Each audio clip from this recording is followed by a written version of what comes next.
Everyone, it's Jen with Timeline Tarot, and this is your tarot card for the week of October 13th, 2024. I'm going to begin with Aries and work my way around the zodiac wheel, ending at Pisces. Timestamps, as always, will be pinned to the comments section. I've set the intentions of this reading to be for your sun, moon, rising, as well as your Venus, so you're welcome to take a look at those placements or any other placements that you may follow. If you're not sure what your placements are, there's a link pinned to the comments section where you can obtain your free birth chart, enter your data, and then you can download your free birth chart. It's yours to keep for life, and you can just come back here and click on the timestamp for the respective placement or placements that you wish to view. I'm including this week a shadow card. This can be something that maybe you have to work on within yourself or you have to watch out for in others. I will be clarifying these messages for you, and keep in mind, at the end of the day, it is a collective general reading. It is not individualized or personalized to you, and therefore there could be messages that come out that may not resonate with you, and if that's the case, it's okay. Don't be offended. Check one of your other placements. If the message doesn't resonate, it simply means it's meant for someone else. So take what fits and leave what doesn't. At the end of this reading, I will do a collective reading for all of us, utilizing the cards at the bottom of the deck. With all that said, let's begin. Aries, let's see what your tarot card and shadow card is for the week of October 13th, 2024. Look at you with your Ace of Wands. I love it. That is definitely Aries energy there. The Ace of Wands does talk about some new passionate beginning. This could be a creative endeavor. This could be inspiration for you to maybe discover a new hobby, rediscover an old one you put on the back burner. There's definitely some new passion coming into your life, a new beginning.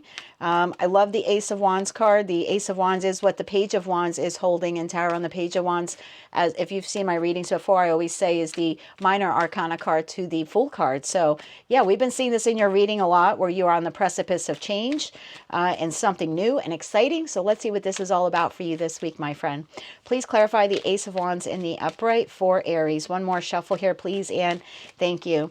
The Ace of Wands in the upright is being clarified by Two of Pentacles in the upright, the King of Cups in the upright, the Eight of Wands in the upright, and the Ten of Wands in the upright. Look at you go. Bottom of the deck, Aries, we have Hangman in the upright, Wheel of Fortune in the upright, and the Empress in the upright. You are unstoppable this week, my friend. I don't know what this is all about. You could be maybe completing a new project at work, or being given a new project that you're very excited about.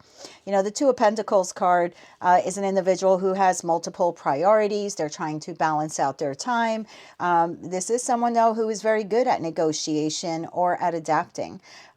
Could also be an individual who's maybe weighing their options. And we've seen that for a lot of the Aries in the various collective readings that I've done, where you maybe have a decision you have to make and you're weighing the options. But this is also a very balanced energy. So whether you are starting something entirely new, leaving something behind, a move towards something new, or incorporating something new in your life, whether this is an opportunity being given to you or an opportunity you are creating yourself, you're very happy with it. You're very balanced with it. The King of Cups in the upright is an individual. This could be the individual offering you this new Ace of Wands. That could very well be it. Or this could be your energy. This is someone who is emotionally balanced. This is someone who's compassionate, empathic, supportive. This could be a leader. So yeah, this could very well, regardless of their gender, be an individual who's making this offer to you. You could be extending the offer to someone who is a King of Cups, possibly a Cancer, Scorpio, or Pisces, or they have that high in their placements. Again, take signs how they resonate. These are small readings. I have Pisces here as well as Taurus and Libra. But whatever this is, it's a passionate new beginning. It's balancing out your life.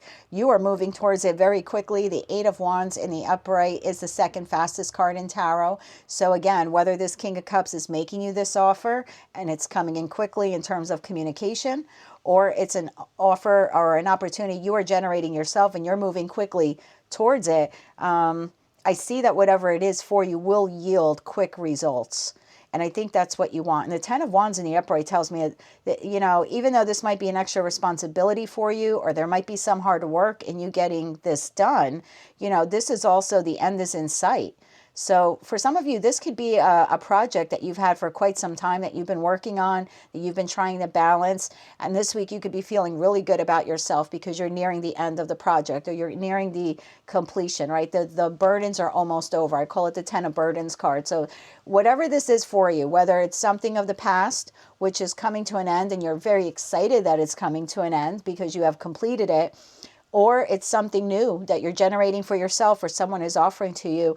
Either way, you're happy to take on the extra responsibility of it, and you're happy to see it through.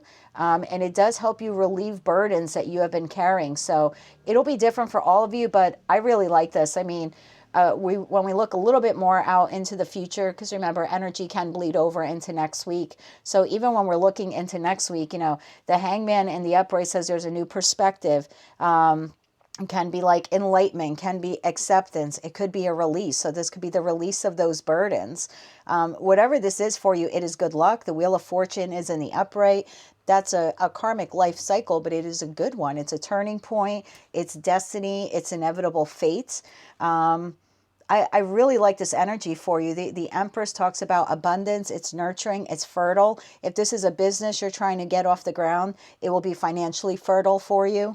I mean, some of you maybe could be trying to have conceive a child this week. And if that's the case, that, congratulations. This is a good week for you to do it, with that Ace of Wands being the phallic symbol of tarot. And then we ended here with the Empress, which is the most fertile card in tarot. So take that how it generates or how it resonates for you.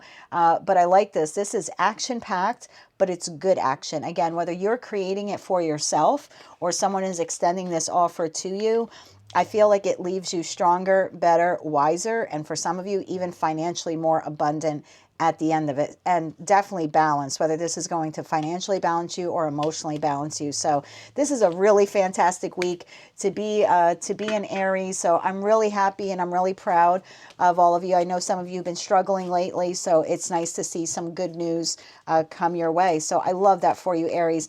Your shadow work is the workaholic shadow. Okay, so some of you could be putting in a lot of hours, burning the midnight oil to get, to complete whatever this Ace of Wands is for you. So with that workaholic shadow card, some of you might be unable to detach from work. So this would be a week where you try to want to balance Two of Pentacles, balance out working hard with playing hard. So definitely leave some time for R&R, a little rest and relaxation. This could be an individual at the end of the week, they feel like they're a slave to their trade or a slave to their job, or someone who maybe could be neglecting themselves or neglecting their loved ones because they're concentrating too much on whatever this Ace of Wands project is. So you just want to be mindful that you're not doing that. So definitely give yourself the space you need to live a happy and balanced life. Create a life outside of work.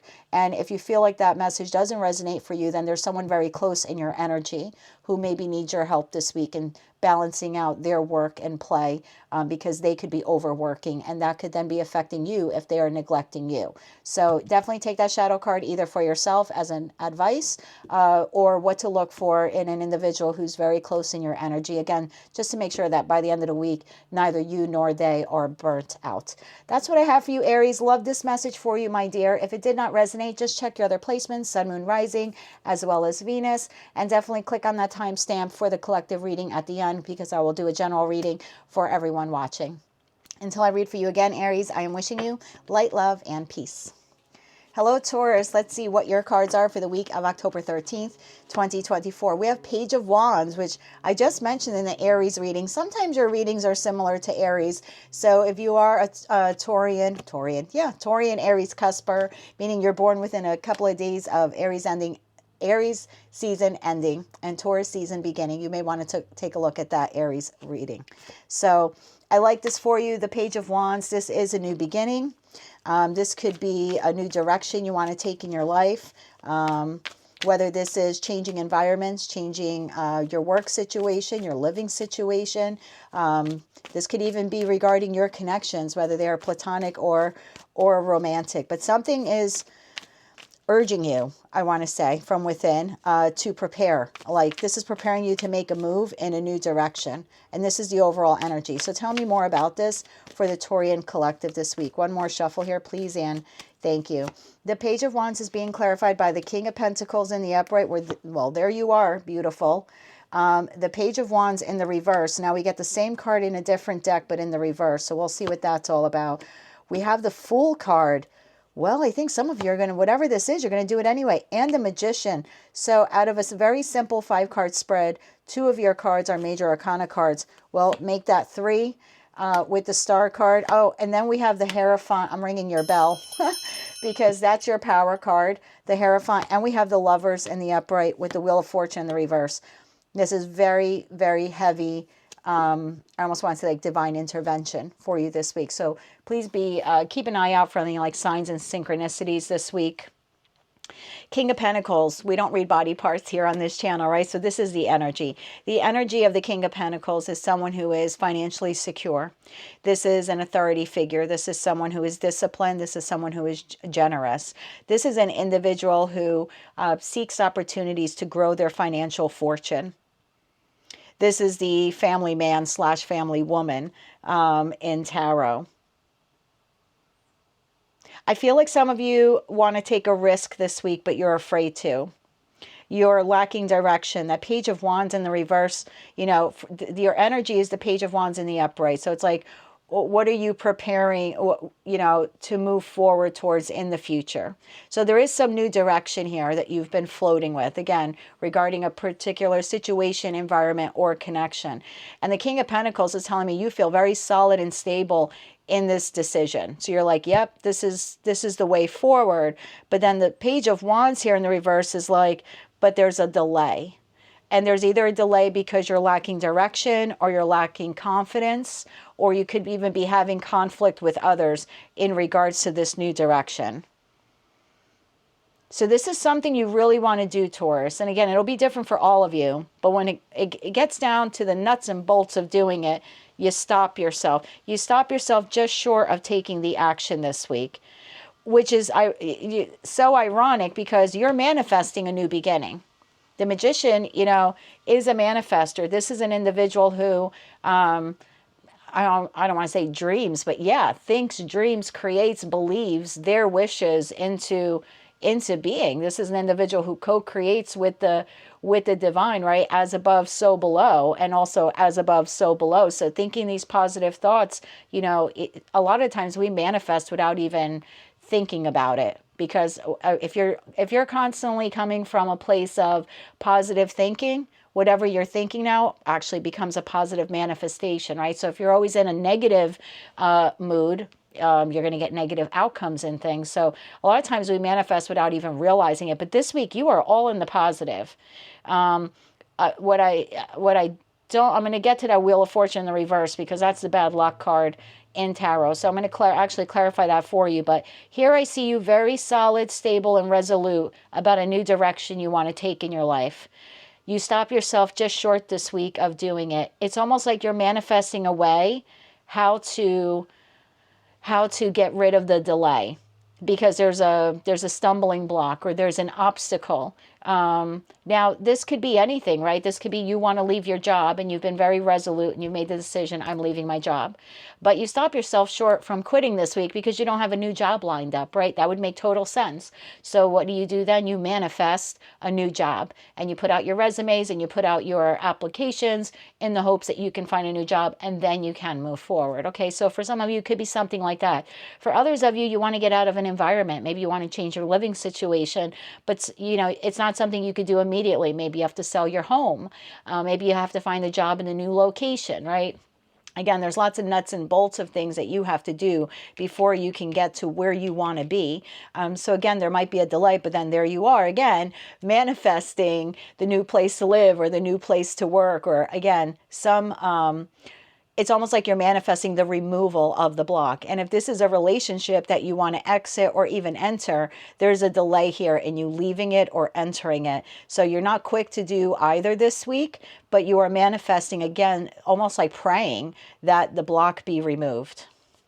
I do see that you're healing at the core of you. And this is a little futuristic, you know, energies bleed over. So as we look into next week, I feel like you're able to move a little bit closer to whatever's the stumbling block here. It's not that it's completely eliminated by next week, Taurus, but you're on the way. Okay, so whatever you're doing this week and next week is working for you. The star card tells me you're healing. There's hope here. There's hope of your manifestation coming true. This is the light at the end of the tunnel. Clearly, there was some kind of tower moment here, whether you had a tower moment at work or in an environment or in a connection, you are healing from it. It is a card of rejuvenation. The Hierophant tells me by the time you get into next week or mid next week, you are solidly in your power. Whatever this new direction is, no one's going to be able to deter you from it. The Hierophant card is the largest conforming card in tarot. This is someone who believes what they believe. It is like rooted in concrete and they are not moving. This is not a card of negotiation. This is a very stubborn energy. No offense to you, Taurus. But I like it for you because I feel like this is you in your power saying, I've healed, I've grown, I know what I want, and I'm going to remove this obstacle so I can then make a choice. The Lover's card here being a choice. So whether you are making a choice by next week between two jobs, two living environments, two situations, two lovers, you could be making the decision to go from single to being in a relationship or from being in a relationship to being completely single.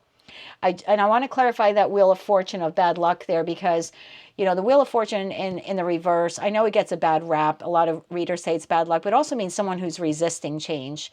So, and that's why I was saying before, this is so, Taurus, it's almost like you want your cake and you want to eat it too. I don't know how else to say it.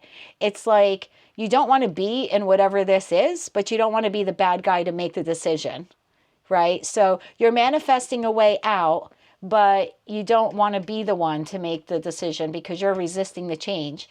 So if you're at a job that's not working out and you're resolute in the decision that I want another job because this one's no longer working for me, and yes, you're manifesting a new job, it's almost like part of you hopes that your job fires you because then you'll have a reason to go get another job. Does that make sense? Or if you're in a relationship you don't want to be in anymore, maybe you don't want to disappoint your partner by telling, you know, you don't want to totally devastate them by saying, I'm out, I can't do this anymore. So it's almost like you, by next week, you know that you want to leave whatever this is and you want to go on a new path. But it's almost like you're manifesting that the person breaks up with you before you break up with them. So again, so you don't look like the bad guy. Because you want change, but you're resisting it at the same time. And I feel like you're resisting it because you don't want to be the bad guy or gal, okay? Tell me more about this Wheel of Fortune in the reverse for the Taurian collective. One more shuffle here, please, Anne. Thank you. Wheel of Fortune in the reverse, yes. Knight of Wands in the upright, Ten of Cups in the reverse, and the Nine of Swords in the reverse. You don't, Chariot in the reverse, you don't want to be the bad guy. In whatever this is, you're no longer happy in it. Ten of Cups in the reverse. This is shattered dreams. This is a broken connection. This is a struggling relationship. This is you and an employer having misaligned values. This is you no longer getting along with someone, whether it's platonic or romantic. This is domestic disharmony. This is, if you're married, this is a card of divorce. Some of you could be manifesting that your partner asks you for a divorce before you do because you want to move forward. Knight of Wands, right? Whatever this is, you just don't want to be the bad guy because you're having a lot of inner turmoil. Even the Nine of Swords in the reverse, which talks about releasing, before you're releasing the worry, you're dealing with inner turmoil. This is deep-seated fears. This is also an individual who keeps secrets. So I just see that this week you've made a decision about the direction you want to go in. I feel like you're keeping it quiet to yourself because you're just not quite sure how to get there. And some of you are manifesting that whatever the block is that's preventing you, you're hoping that that entity or that person does it for you. And then you rapidly move forward from it. Because again, whatever it is, yeah, you don't want to be the bad guy here. Chariot in the reverse here. This is like lack of direction. But this is also a card like, well, I'm not going to be the one who's going to say we didn't move forward, right? If there's a big project at work and now I give them my notice and the project doesn't get done, I don't want to be blamed why the company didn't do well in their fourth quarter sales or something like that, right? Because they couldn't move forward with something, so it's my fault. Or I'm leaving a relationship, I'm almost manifesting that they leave me because I don't ever want to be told by them, well, we didn't get to the Ten of Cups or we didn't get to our happily ever after because you left me, you stopped the connection. So again, I don't know what this is for you, Taurus. We've seen this in your readings probably for the last 2 or 3 months. I want to say 3 months, where some of you want to leave a particular person, place, or thing, but you've been very reluctant to do so. I feel like this week you start to create the plans, but also in creating the plans, you identify an obstacle to fulfilling them. And so again, you're almost hoping that the other entity, whoever they are, you're hoping they kind of do it for you. Your shadow card for the week is the Rebellious Shadow. It's actually one of my favorite shadow cards in the deck. This is, you know, almost like the Fool card in tarot, which I was just talking about before, and it came out in your reading. I was talking about it in the Aries reading as well, because we've seen that come up for them. But the Rebellious Shadow card is someone who's like resisting authority. This is someone who is very set in their ways, and they're very defiant, right? And they're going to push boundaries, and they can be a little uncooperative. So I almost feel like this is your Lilith, Taurus, that a lot of you have been wanting to make this particular move and you've been afraid to. You could be a people-pleasing Taurian, which is quite common. Don't be offended. My best friend is a Taurus. My ex-husband is a Taurus. He's still a very good friend of mine. But the fact is, Taurians can be very stubborn, but sometimes loyal to a fault. And loyal to a fault usually means for a Taurian that they are a people pleaser. And that means you say yes when you really mean no. This Rebellious Shadow is telling you, you know, for me, this is almost like a card of Lilith. Some of you could be feeling that inner Lilith where you just kind of want to say it. I don't think you will, because Taurians in general are pretty responsible, but you're feeling the call within. Because this is a card reminding you that if you want to move forward, to not do it in a hasty way. This is almost a card of telling you to do it in a secretive way, right? So if you want to leave the job, you're not going to announce it, right? You wouldn't want them to let you go before you find another job. So some of you could be dealing with that as well, because the Rebellious Shadow card is like, make your inner rebel do the work for you, not against you. So you can craft a plan to get what you want, and you don't have to announce it ahead of time in respect to being a shadow card. But this is also an individual who sets boundaries for themselves. Remember I said conforming, that Hierophant, that's your card. This is someone who sets boundaries and does not allow other people to push through those boundaries. So you definitely want to defend your boundaries this week. You don't have to do it in a Lilith way if you don't want, but definitely defend your boundaries this week. But this could also mean you have to deal with an individual outside of you who's very close in your energy. This is someone you share regular energy with, so you communicate with this person regularly.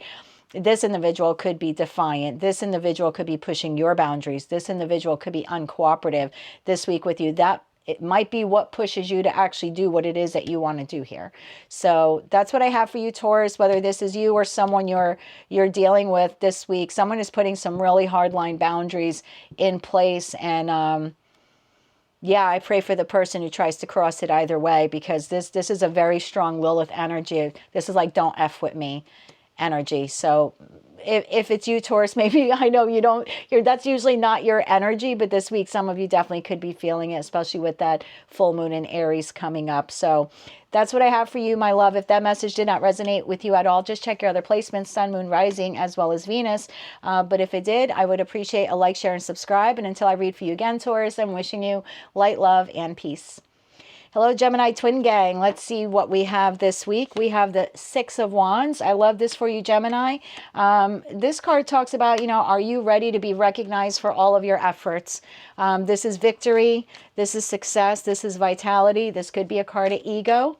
So we'll see what comes out for you. Tell me why the Six of Wands here is the weekly card for Gemini this week. One more shuffle, please, and thank you. This is being clarified by the Magician in the reverse. Don't do that. Seven of Wands in the upright, the Hermit in the upright, and the Five of Swords in the upright. Bottom of the deck, Gemini, we have Six of Wands in the reverse. We have your same card now in the reverse. Remember I said it could be a card of ego? Six of Wands in the reverse is ego.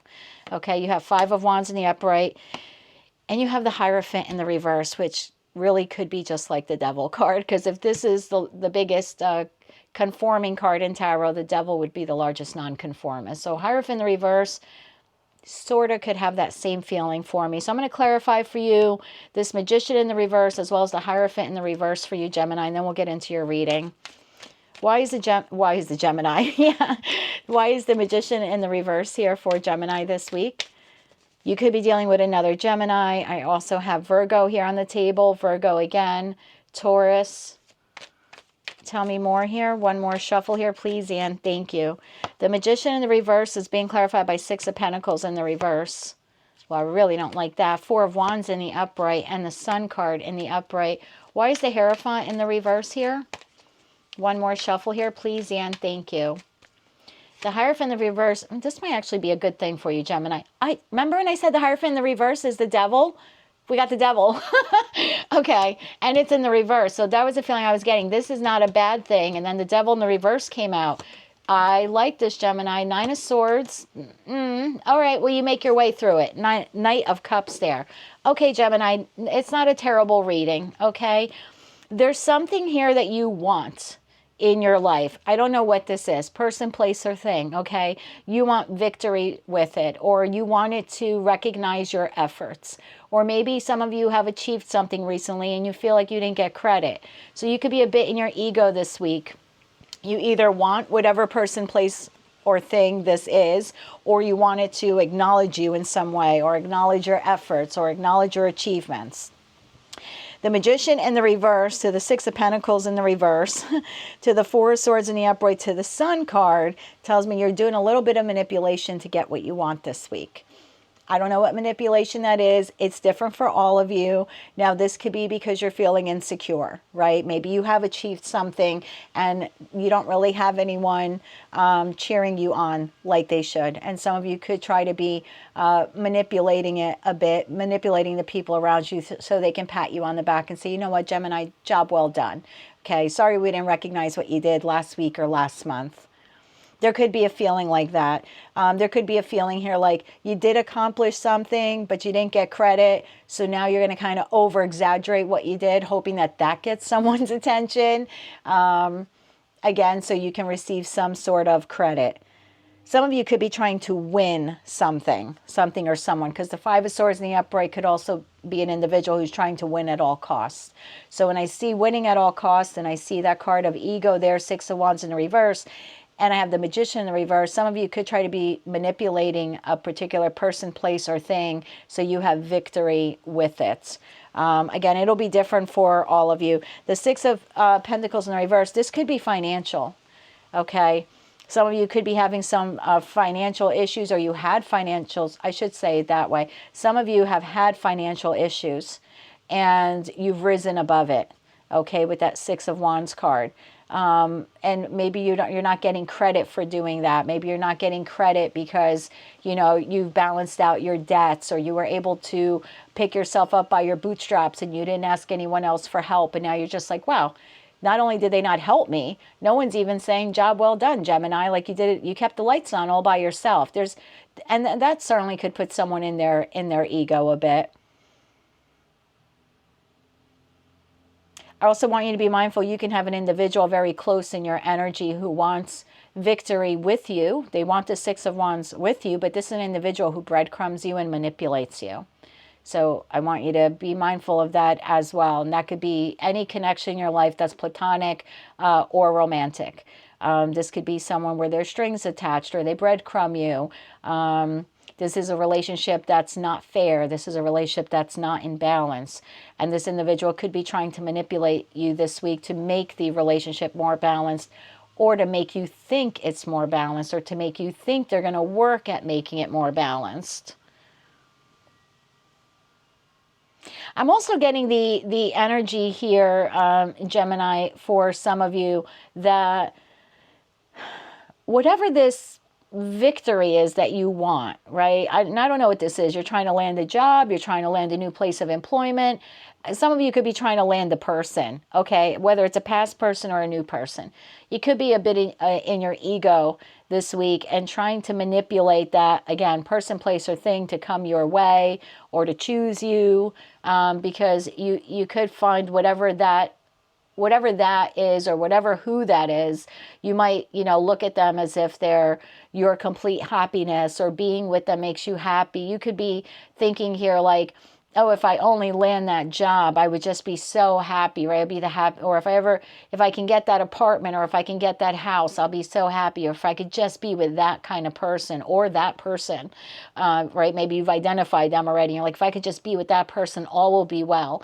So there could be some manipulation there in trying to get the job, trying to get the house, trying to get, you know, the person. There could be some manipulation that way. I don't think you're not manipulating the person to hurt them, or you're not manipulating the job to, you know, to be, you know, corrupt within it or anything like that. I just think you feel like it's a good fit. It's a good fit is what I'm feeling. Like, I want that. I think it would be beneficial to me, and I would be beneficial to it.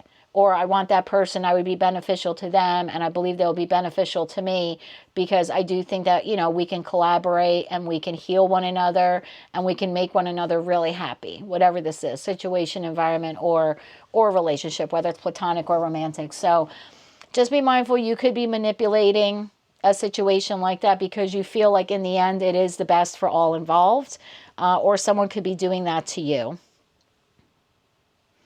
Because that Seven of Wands card talks again about competition. Then we've got ego. You know, we've got competition. We've got winning at all costs. I will say, Gemini, if you are the one doing any manipulation, you've thought about it carefully. This is not something you're doing recklessly. So again, I don't feel like this is like you're manipulating your way to, I don't know, rob a bank or something. Like I'm not taking it that way. Or you're trying to gain someone's confidence so you could steal from them. I'm not getting it that way. I just feel like you have a carefully crafted plan. And if not, you'll be thinking of one this week that you can put into motion so you can get whatever you want. And it could very well be because you want to win whatever or whoever this is at all costs. That's a little egoic, okay? I'm a Gemini too, so don't be offended when I say that.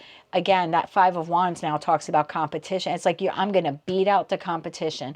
Whoever she is, whoever he is, whatever it is, I'm going to be sly and slick. The way I move here, the more I'm feeling this energy, the more I'm like, Gemini, what the F are you crafting here? Remember, your weekly read was unbothered, and I said by you not doing anything, you are going to actually end up getting what you want. This very well could be part of it, okay? I don't know. Maybe that's what you're manipulating here. Like maybe if I don't show I'm interested in the person, they'll chase me. I don't know. It's different for all of you. I do still think at the end of the day, it gets you what you want. I do. The Hierophant in the reverse is someone who's, you know, it's unorthodoxies. We're not going to do things the old way we did them. I'm talking to a Gemini right now. It's like, nah, F that. I tried it that way, right? I tried it the right way and I couldn't beat out the competition, or I wasn't chosen, or I didn't win. So this time around, I'm doing it my way. This is like, I'm talking to like the Tony Soprano of Geminis here. For any of you who used to see The Sopranos, this is, I would do it my effing way now. Hierophant in the reverse, non-conforming. We're not doing it the old traditional way. We're doing it differently. Devil in the reverse, that is detaching. I'm detaching from doing things the old way. I'm restoring control. The devil, because the devil in the upright, you know, if you think about it spiritually, the devil would be another entity that controls you or has infiltrated your energy, right? Whether you want to look at the devil biblically or any other, in the context of any other religion, it would be like another entity infiltrating your body or your soul or your energy. But in the reverse, you would be restoring control. So again, I feel like I'm talking to the Tony Soprano of Geminis right now. Like, F that, I did it that way, and it didn't work. So this time, we're going to do it my way. Nine of Swords, are you, you know, you've thought about this a long time. Hermit to the Nine of Swords. Whatever it is, Gemini, you get it. You get it. Again, this is sort of like your reading for the week. That Knight of Cups comes in. This is the offer. So I don't know if you're doing something a little shady and manipulative, like to get a loan. You get approved, or you get something by the end of the week. You know, there's some communication. Knights are communicators. Trying to get a job, it's to communicate. There's your communication. And it's in the upright. So, I mean, this is positive. If you're trying to land a person, I hate to say it that way, but you know, if you're trying to land a person, they're coming in at the end of the week, or you're extending an offer to them and they're accepting. This is a yes card. It's in the upright. So take all that how it resonates, Gemini. I don't really know what you're crafting here, you devilish little being you, but I feel like when you put your Tony Soprano boots on, you're going to get crap done this week. And this time, you're going to do it a little differently. Be careful of your shadow this week, Gemini. It is the reactive shadow card. The reactive shadow card, this would be an individual who's quick to emotionally react to something. This is someone who can react to situations in an imbalanced way. So, you know, I know you're not in Aries, but the full moon in Aries on October 17th will have an impact on all of us. I'm going to do a special reading just for that full moon. It's a very fiery energy. It's a time to act now energy. This might be what's giving you the urge or the creative idea or whatever to set this plan into motion. I was almost going to say trap. Set this trap into motion. But I just want to say, in terms of a shadow card, watch your anger this week, Gemini, especially if you have any high placements of Aries. But I mean, it's really anyone on the zodiacal wheel here is going to be affected by that full moon in Aries. So this card is telling you, like, learn to sit back, learn to observe. Not everything needs a reaction or needs a reaction immediately. You know, and this is also a card that reminds you that truth comes to light. So if you are doing anything that is supremely shady, just remember at that point you're generating bad karma for yourself. And eventually, if you don't speak the truth, the divine will create some type of tower moment to release it. So I don't want to say manipulate in a light way, but you know what I mean? Like, again, if you're planning to rob a bank, you're going to get caught. Okay. That's just the message of the card, is like the truth always comes to light. But I think if you're, you know, this could also be a very sly and slick energy, like moving in a stealth-like, strategic and stealth-like way to obtain whatever that goal is for yourself. So just be careful, Gemini. Watch your temper. Watch the temper of those around you, especially if you're dealing with anyone who's in Aries or they have high Aries placements. No offense to Aries if you're a cross watcher. But, you know, they're going to be more prone to agitation this week. So this could also be a card telling you, just watch how you react to people around you. So that's what I have for you, Gemini. I do think if victory comes in for you, you know, this card is, are you ready to receive the recognition or reward or merit for all of your work? And that's kind of what I feel like. This is all like behind the scenes stuff that some of you are doing, sneaky Pete's. So I don't know what you're really up to, but it looks like by the end of the week, it's yours. Just watch your temper and how you react to those around you. That's what I have for you, Gemini, for the week of October 13th. It's funny, I said sneaky Pete, and when I moved the deck, the Seven of Swords card came out. So watch that karma, okay? That's what I have for you, Gemini. If that did not resonate at all, just check one of your other placements, Sun, Moon, Rising, as well as Venus. But if it did, I will appreciate a like, share, and subscribe. And until I read for you again, my dear, I am wishing you light, love, and peace. Hello, Cancer. Let's see what the week of October 13th, 2024 has in store for you, my dear. You have the Eight of Wands. I like this. Finally, there's either some type of important message coming towards you, or something, or someone is moving towards you, or you are moving away from something. But this is fast movement. And we'll look at your shadow card in a second. So the Eight of Wands, I like this because I feel for some of you, right now for all of you, but some of you have been feeling pretty stuck and stagnant lately, whether you're dealing with heartache or the feeling of defeat or something like that. There's something incoming with this Eight of Wands, whether this is an offer, this is an opportunity, this is communication. Someone is traveling to you. You could be traveling, but I like this. This is the second fastest card in the deck. If this is in regards to communication, and we'll see what comes out here. If this is in regards to communication, this would be an important message coming in, right? This isn't someone asking you, hey, do you want pizza tonight? It's not that kind of message. So tell me more about the Eight of Wands in the upright here for the Cancerian collective for the week of October 13th, 2024. What do they need to know about the Eight of Wands? Let's get one more shuffle here for you, Cancer. Please and thank you. The Wheel of Fortune popped out of the deck in the upright. This is a very good card of good luck. This is karmic good luck. Some of you may have passed some type of karmic test, or you just learned a valuable karmic lesson, and this is the divine rewarding you. This is destiny. This is change. This is positive change. This is possibly a new direction. This could be a new offer. This is a turning point in your life, or this could just be a stroke of good luck. Let's see what else we get here. We have the Empress in the reverse. I'm going to clarify that for you.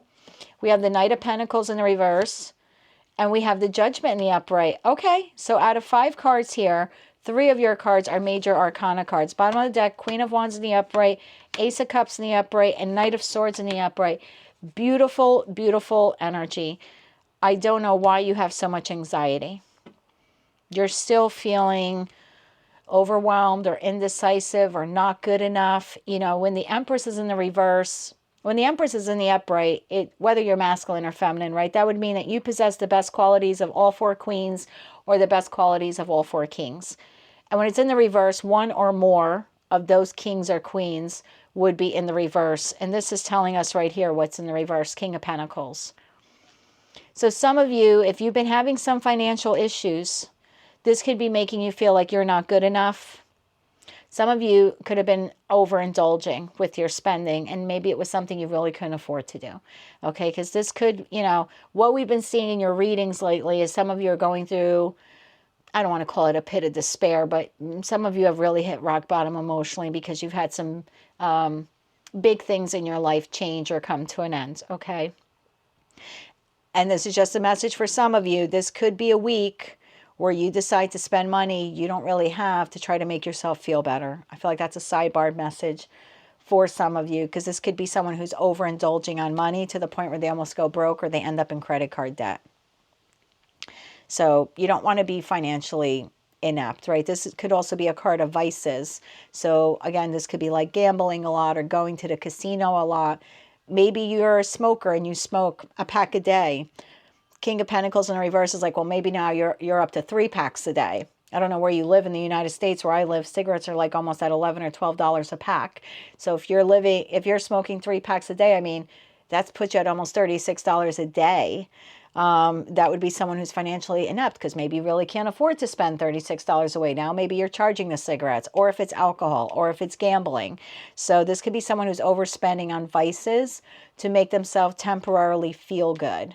So I'm not saying every Cancerian out there is doing it, but this could be a little warning from the universe, like, don't do that, okay? Don't, because then there's a judgment call. So whether this is like, then you can't pay the bill and you might have like bad credit reports or something like that. Don't put yourself in a position where you can't buy food next week, or you can't pay your electricity bill next week because you bought, something for your house or for yourself that you really couldn't afford just to feel good temporarily or like in the moment. So I feel like that's a little caution message for some of you. Yeah, 4 Pentacles in reverse. Hold on to your money right now, okay? Again, that's a little sidebar message.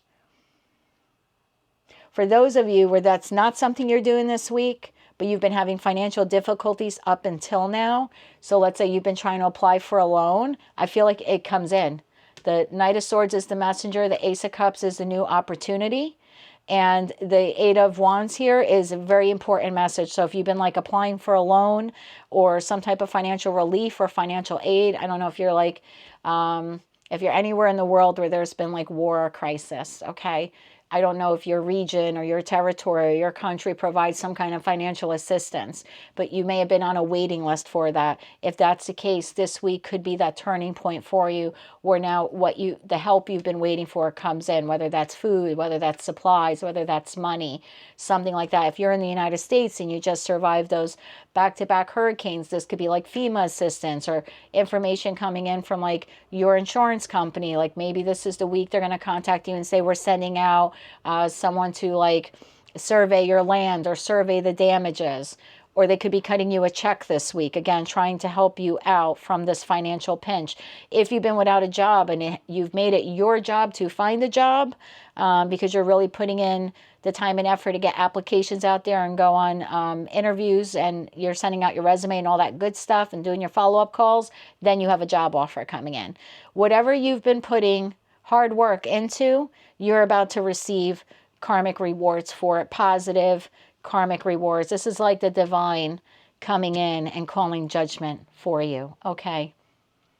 For those of you that are interested in love, I feel like, yes, if you're ready for love and you're out on like on dating sites, because Eight of Wands is communication.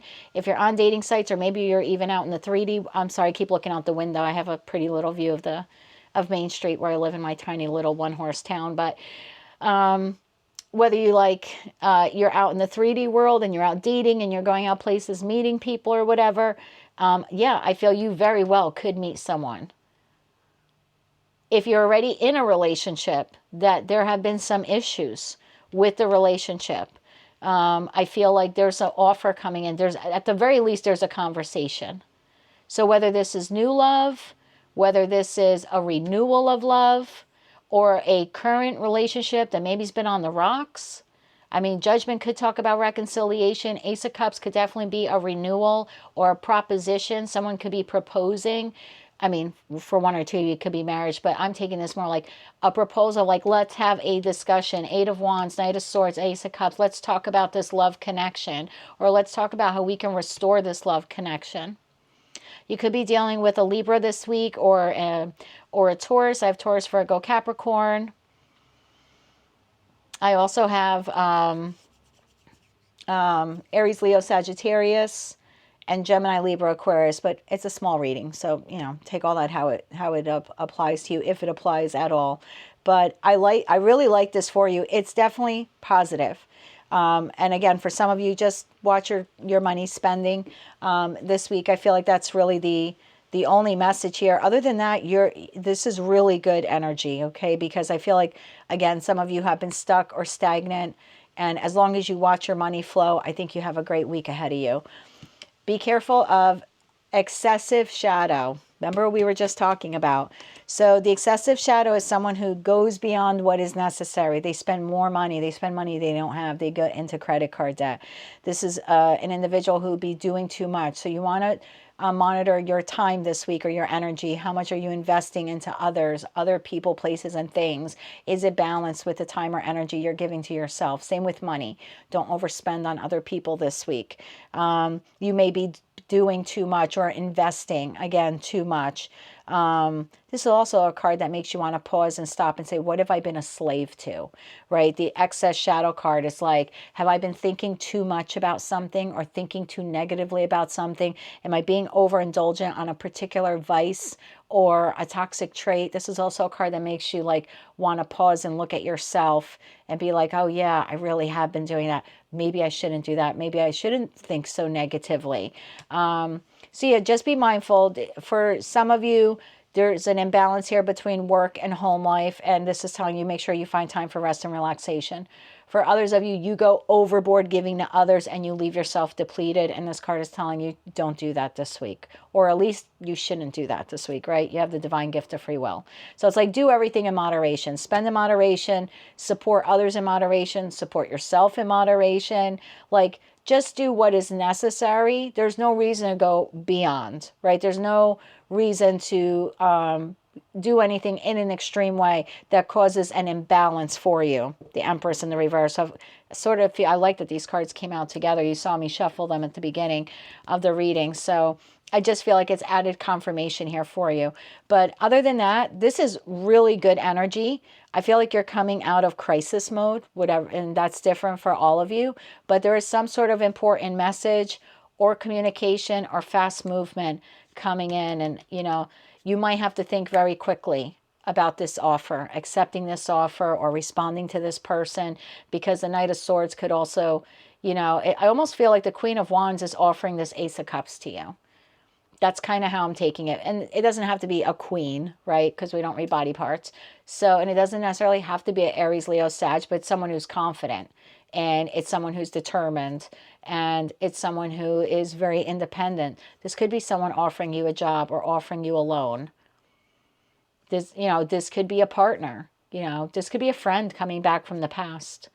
Whatever it is for you, it is good news, but I feel like they're making the offer and now you have to be quick to react, because the Knight of Swords is facing the Queen. The Queen is looking at the Knight of Swords like, here's my offer, and now the Knight has to respond fast thinking in an action-oriented way. This is also could be an individual who's defending their beliefs. So maybe you don't like the offer 100%. Maybe you want to defend your belief so you can create something more balanced, right? Because the card is, shadow card is telling you don't engage in or accept anything that's off balance. So you could very well be getting an offer and maybe you're going to counter it, right? Maybe you think it's not good enough or that you deserve more or whatever it is. And I just want to say, you do it in a gentle way, but you're a gentle sign by nature. It's why you get, you're almost like the pushover of the zodiac. I have to be honest with you. I've known a lot of Cancerians in my life, and they always do a little more for people than they should. And not everyone appreciates that, and not everyone returns that to you in kind. So watch your energy and what you give to others. Invest in yourselves. Try not to spend too much money. And drop me some comments below. Let me know what this is all about. I'm curious to know what your offer or communication is here, and whether or not you're willing to accept it, and if it helps you. I mean, the cards seem to say it's all good. I split the deck. I got 2 of Cups here. I mean, for some of you, this could be a love offer, whether it's new or someone from the past. Take it all how it resonates, my dear. If that message did not resonate at all, just check your other placements, Sun, Moon, Rising, as well as Venus. But if it did, or you want to claim all or part of it, please be sure to click like, share, and subscribe. And until I read for you again, I'm wishing you light, love, and peace. Hello, Leo. Let's see what the week of October 13th, 2024 has in store for you. King of Wands. Oof, I like it. What ideas are you ready to implement? King of Wands is a leader, the visionary of tarot, whether you're masculine or feminine. You're taking control of your life, taking control of a direction in your life. You could be receiving a job offer, or maybe you have an idea to create something new this week. It's a very solid king. It is my favorite king out of tarot, even though I'm an air sign. Tell me more about the King of Wands in the upright for Leo this week. One more shuffle here, please, Anne.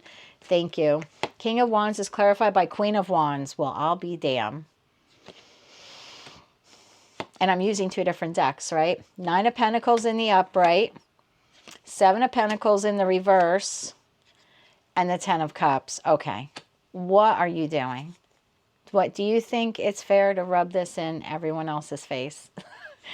Bottom of the deck, Ace of Wands in the upright, 2 of Wands in the reverse, and the Knight of Cups. Be careful. Okay, I'm going to get to that energy in the middle. Oh, and King of Wands, there he is again. Okay, so King of Wands, right? This is the look good, smell good king, whether they're masculine or feminine.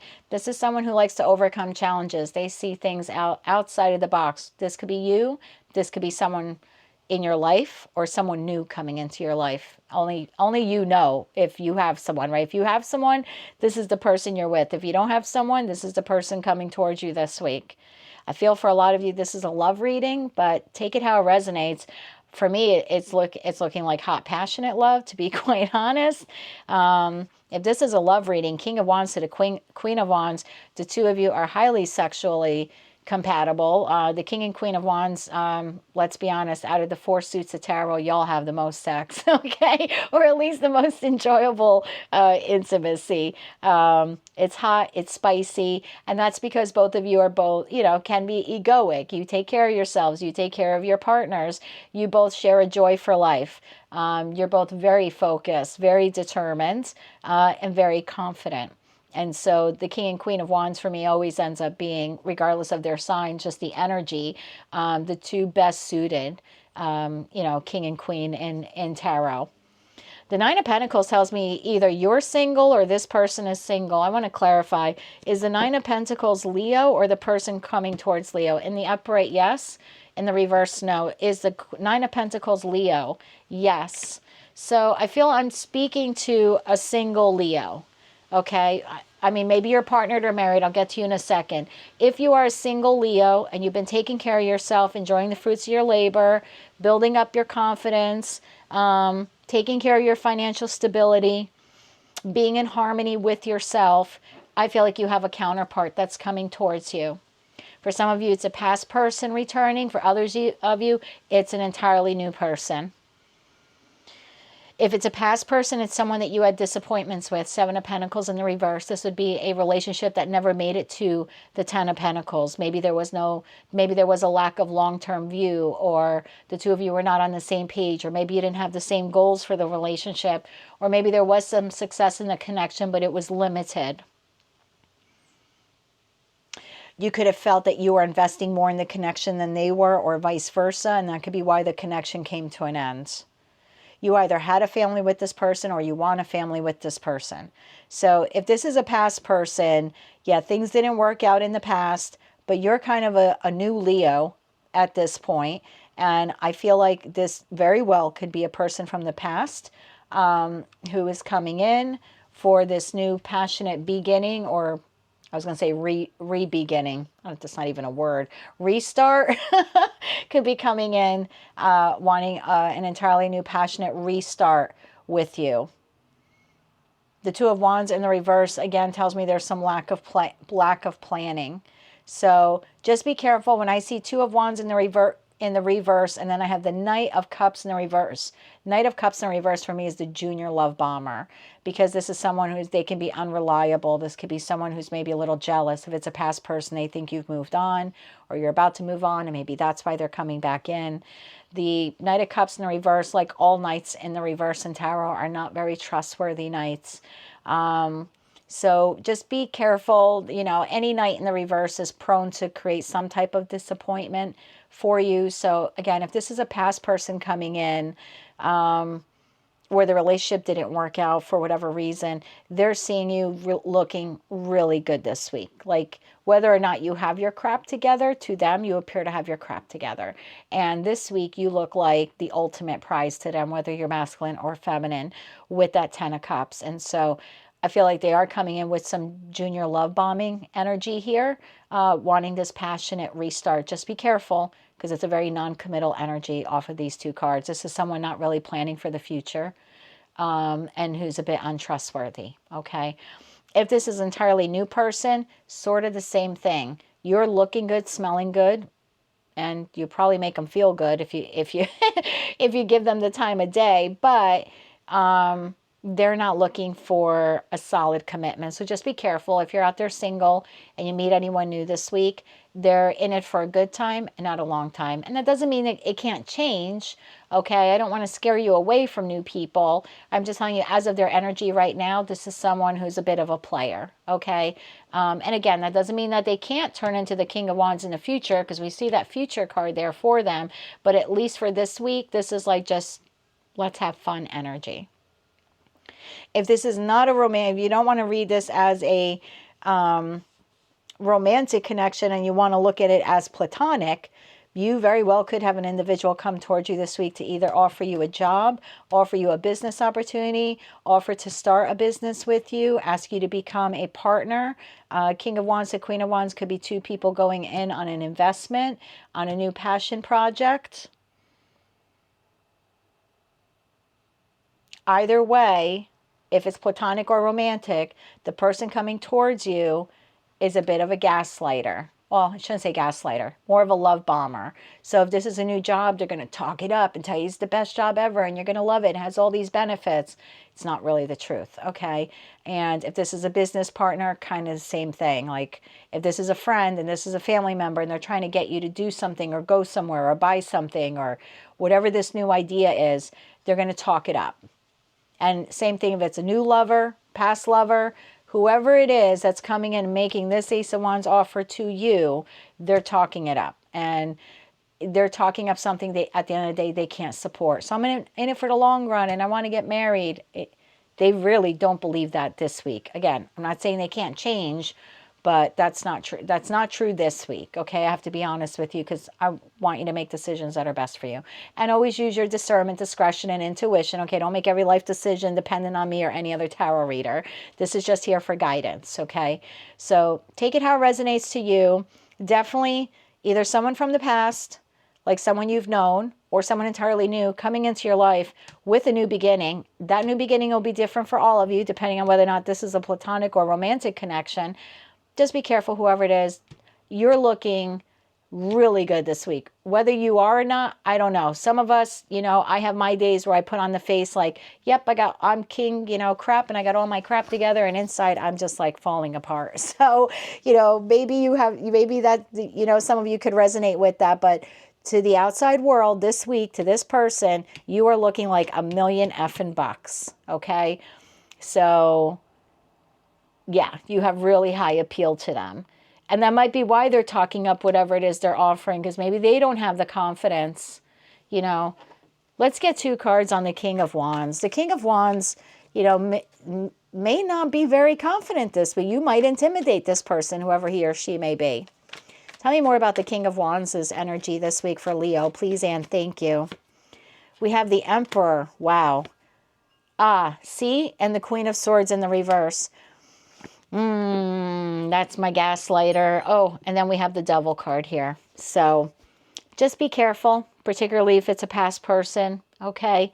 But this is, yeah, this is someone who deceives easily with the tongue, right? So this is someone they're pretty quick to talk. They can talk their way out of a speeding ticket kind of person. But the Queen of Swords in the reverse is an incredibly, not only insincere queen, she is a very insecure queen. So, yeah, for some of you, this person might be gaslighting you and junior love bombing you with some gaslighting, especially if it's a past person, okay, platonic or romantic. It didn't happen that way. You misunderstood. That's not what I meant. Could be something like that, okay? And meanwhile, you're like BS. I know exactly what you said. I know exactly how you meant it. So there could be something like that going on, whether it's platonic or romantic. And if this is in business, career, and finance, just be careful. This person is, whatever it is, they're talking it up better than what it actually is. Because again, they're either talking it up better because they're generally being insincere and they freaking know it because they're trying to get one over on you, like trying to get you. Or this person is really insecure because you are looking so stellar this week, or you have been looking so stellar to them that they don't think you want them. And if it's a past person, platonic or romantic, they don't think you want them in your life anymore. So take all that how it resonates to you. But looks like someone is coming your way this week. Your card. Your shadow card is unaware. And the unaware shadow card talks about someone who's blindly living without consideration of reality. Let me read that again.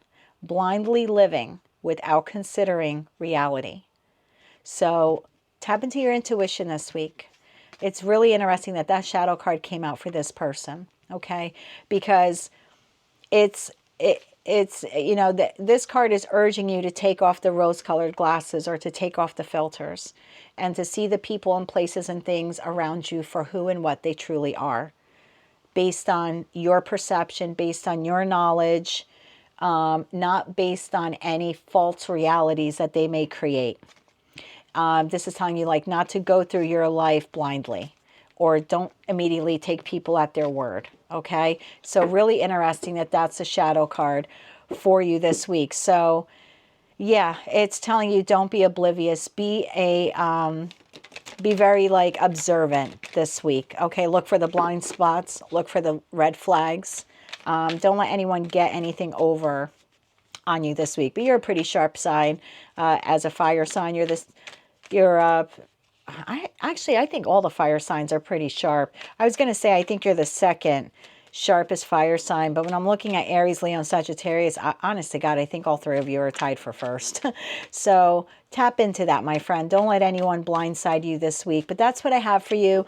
If that message did not resonate with you at all, just check your other placements, Sun, Moon, Rising, as well as Venus. But if it did, or you found it to be fun, entertaining, or enlightening, please be sure to click like, share, and subscribe. And until I read for you again, Leo, I am wishing you light, love, and peace.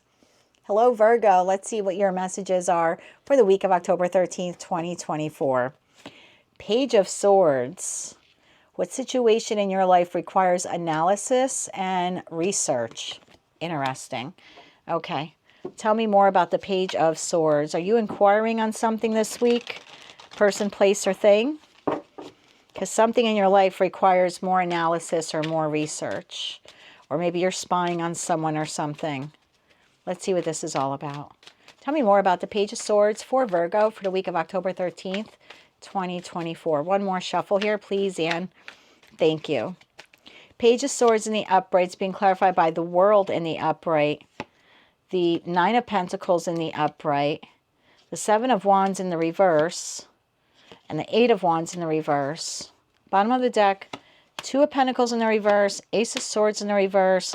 10 of Wands in the reverse.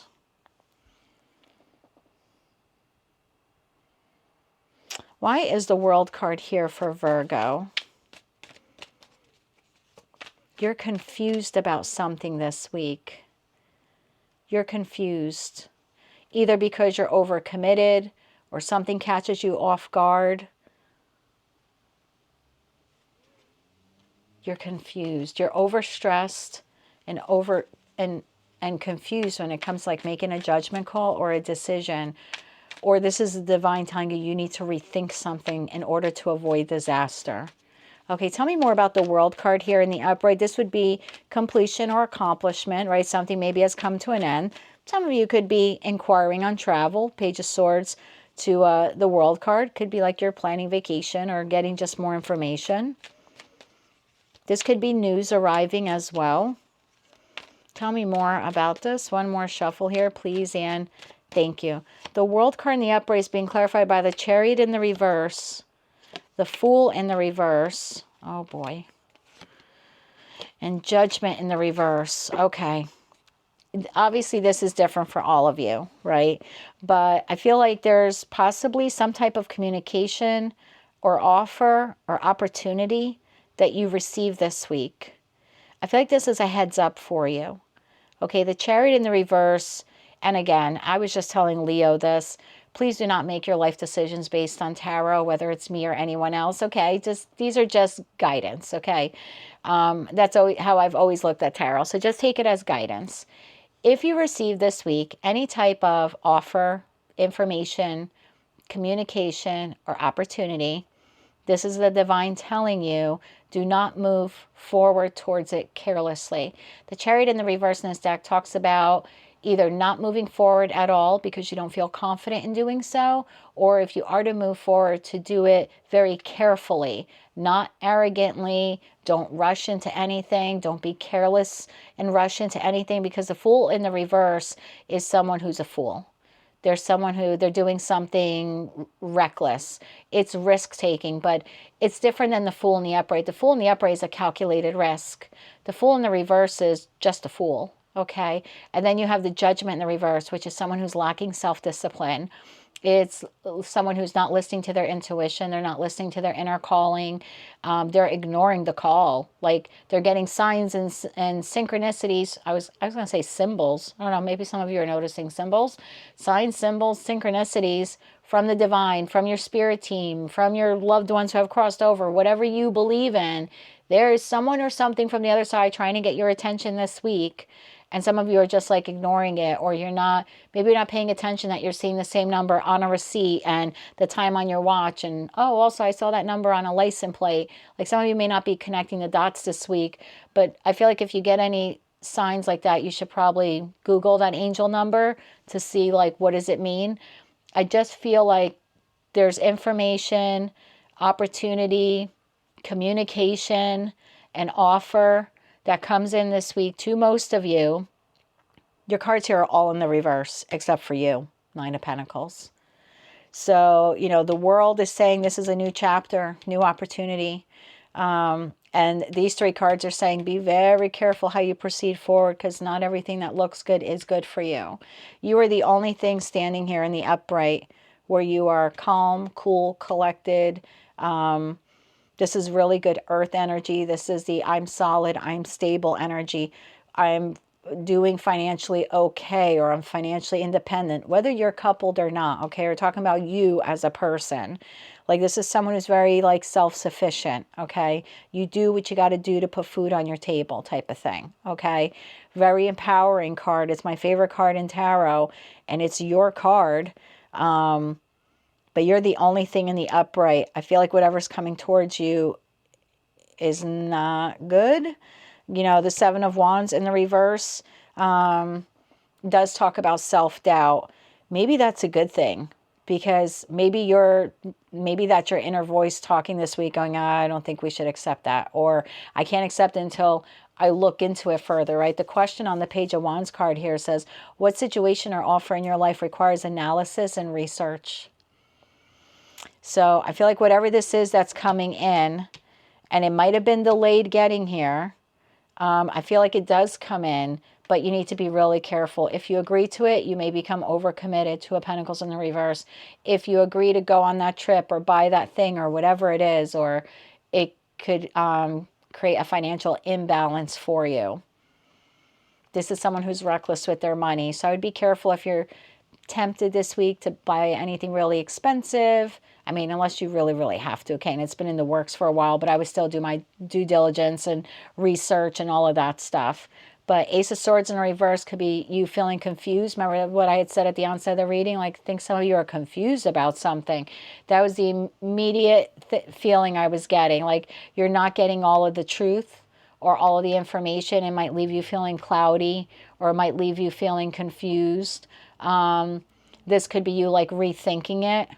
I really think whatever this is, you need to rethink it. 10 of Wands in the reverse in this deck talks about someone who could be burnt out.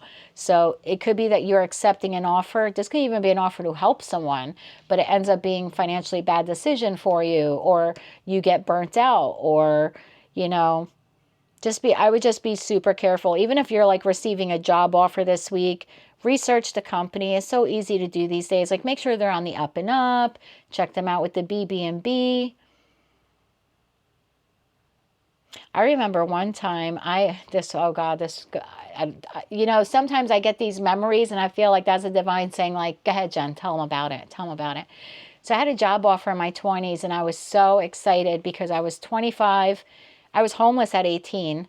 So, you know, if you would have told me that at 25 I'd be working on Wall Street as an account auditor, I would have said, no way. I had no college education, right? I got a lucky break. Someone gave me a job. That was it. I saw it in the newspaper. That's how you got jobs back then. It was in my little town, and it was a husband and wife company, auditing company, and they hired me. The next thing I know, I'm on Wall Street, right? And you're on Wall Street as a 25-year-old without a college education. Yeah, you're feeling a little insecure, right? You're trying to put up the good front, and yeah, I'm the 9 of Pentacles, and really I'm like, no, I'm not. I'm the 5 of Pentacles. I'm totally lacking. I don't feel good enough, right? Anyway, I got a job offer from a competitor. They made it sound super good, way too good. And, you know, I was actually thinking of quitting the job I was at, working with Bob and Bonnie, who were really nice. Bob passed away years ago. Terrific guy, terrific. Took me under his wing like I was a daughter, right? Taught me the ropes of that business, and I probably would not be where I am today without that family. So anyway, I was so tempted to leave them because this looked all so shiny. That new job offer looked so shiny. So I went back, being honest, and I told Bob, I had to at the end of the day. It's like, how was your day today? What did you audit? What did you find? And I was like, I have to tell you, so-and-so offered me a job. And he's like, really? They put it in writing? I'm like, they did. So I give it to him, and he's like, I can't afford to match that. And I said, I know, I figured.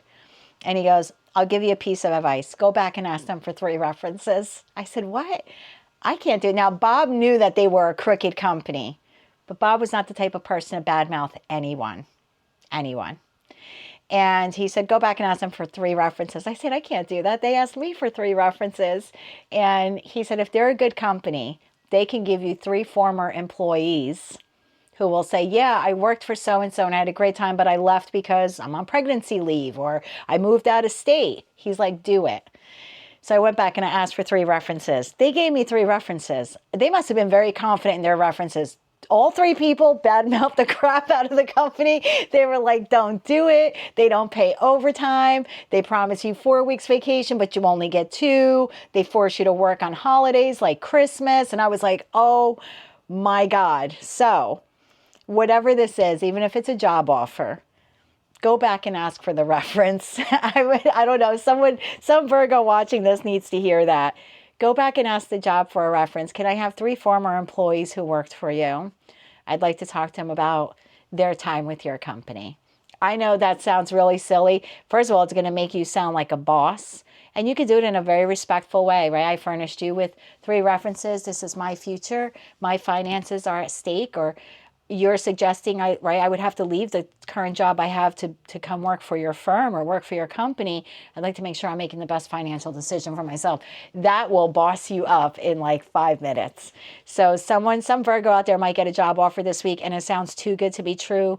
Definitely do your analysis and research on the company. And if you still feel something shady is off, asked them for 3 references. I don't know why, but someone out there had to hear it.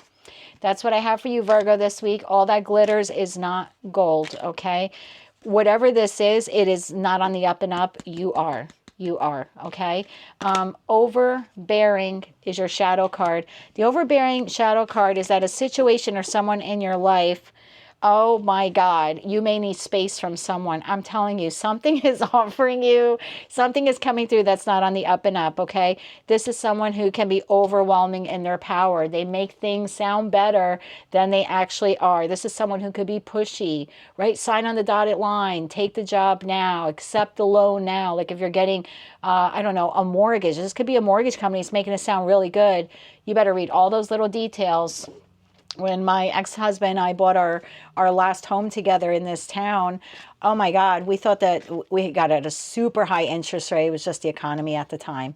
And the bank was super pushy. And we took it like, what the hell? We don't have a choice. And we thought, well, we'll just refinance, 6 months from now. We did not read the fine print.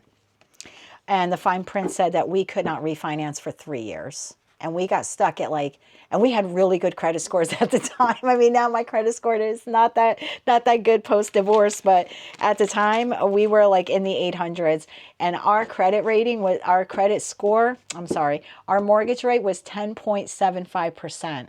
I mean, the economy was the U.S. economy was in the tank. No one was giving out loans, okay? And yeah, they were very pushy and they were very forceful, and we verbally said, well, we'll refinance in 6 months. And they were like, yeah, verbally. We couldn't. We were locked in for 3 years. So if you're getting any kind of loan like that, job offer, signing a lease, if you're going through a divorce this week, you could have a very pushy attorney. You could have a pushy counsel. If you're going to court this week with anything, I just feel like everything is not on the up and up, or all that glitters is not gold. So do your due diligence. You are a very smart earth sign. So do that and don't let anyone get one over on you this week. That's what I have for you, Virgo. If that made absolutely no sense, check your other placements, Sun, Moon, Rising, as well as Venus. But if it did, or you found it to be fun, entertaining, or enlightening, want to claim all or part of it, please be sure to click like, share, and subscribe. And until I read for you again, I am wishing you light, love, and peace. Hello, Libra. Let's see what the week of October 13th, 2024 has in store for you. We have the Ten of Swords in the upright.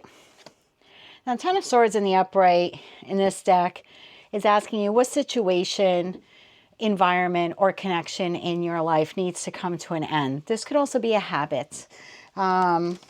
This could be any type of toxic trait. This could be dietary issues. So take it all how it resonates to you. But this is a week of contemplation of, what needs to come to an end. Okay, person, place, or thing. We just had the Hermit card come out in the reverse. Tell me more about this for Libra. One more shuffle here, please, and thank you. This is further clarified by Page of Pentacles in the reverse, Eight of Wands in the reverse, and the Two of Swords in the reverse.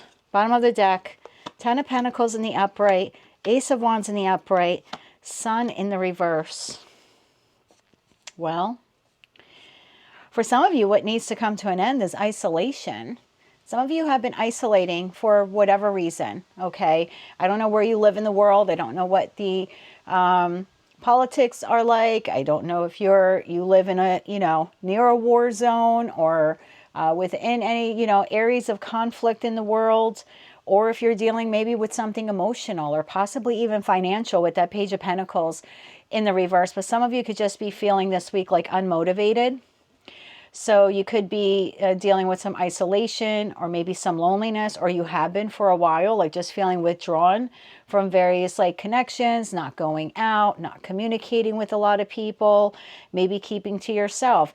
This could be because something you wanted to do or move forward on, you're unable to. You could be feeling frustrated.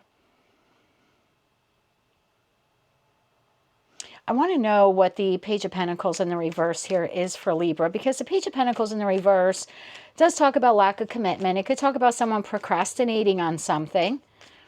But it could also be bad news. So tell me a little bit more about this Page of Pentacles in the reverse for Libra this week. One more shuffle here, please, and thank you. This is being clarified by Four of Pentacles in the upright, the Seven of Pentacles in the reverse, And the Six of Swords in the upright. Yeah, bottom of the deck, we have the Knight of Cups in the reverse. So I feel like it either recently happened, or for some of you, it may be happening this week, where some type of news or information comes in that just does not sit well with you. So either, like I said, either for some of you, like some of you have already received this bad news, and others of you will be receiving it this week. Whatever this news is, it kind of sets you back. Okay. It might make you feel withdrawn. It might make you feel isolated. It might have, it might bring some feelings to the surface that you don't really want to deal with. You could be feeling in lack, whether that's financial or emotional.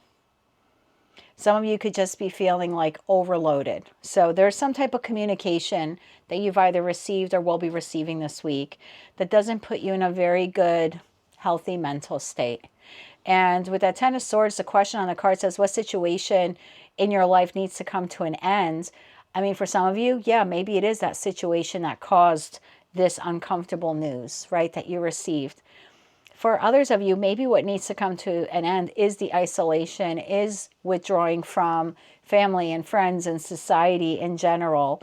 The Hermit in the reverse is someone who feels like they've lost their way, or they feel like they're not good enough, or they kind of feel like a lone wolf.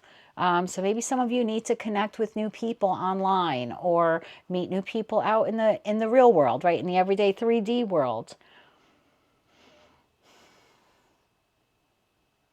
I do see things getting better for you in terms of money, like, because energies bleed over week to week. So when we look at the bottom of the deck is what you don't see coming.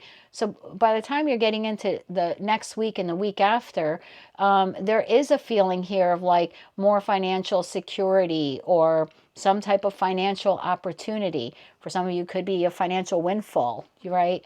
But there's this new opportunity that comes in that will financially benefit you in some way. But internally, you're still the Sun in the reverse, which is someone who feels down or feels pessimistic or could be feeling a bit cloudy. So it's like, even though good news is on its way to you, some of you are still pretty hung up on whatever transpired in the past recently or is transpiring this week. And it's like you're holding on to it. The Four of Pentacles is the Miser card. So you're holding on to this. This could be something you're thinking about over and over again. Contemplating it. Why did it happen? Why did they say that? Why didn't I get that? Why did they leave? This is like why energy here. And not in a good way. The Seven of Pentacles in the reverse is something you had hoped for or wished for or worked on, never came to fruition. There was some type of disappointment here. So I do feel that for a lot of you, this is more of, you've either have received news or you're receiving news this week that kind of puts you in a negative mindset.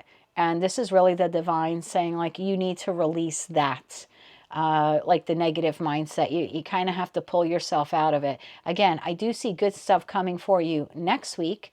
And as the week, because energy bleeds week to week. So I like this for you, but internally, you're still very dissatisfied about something.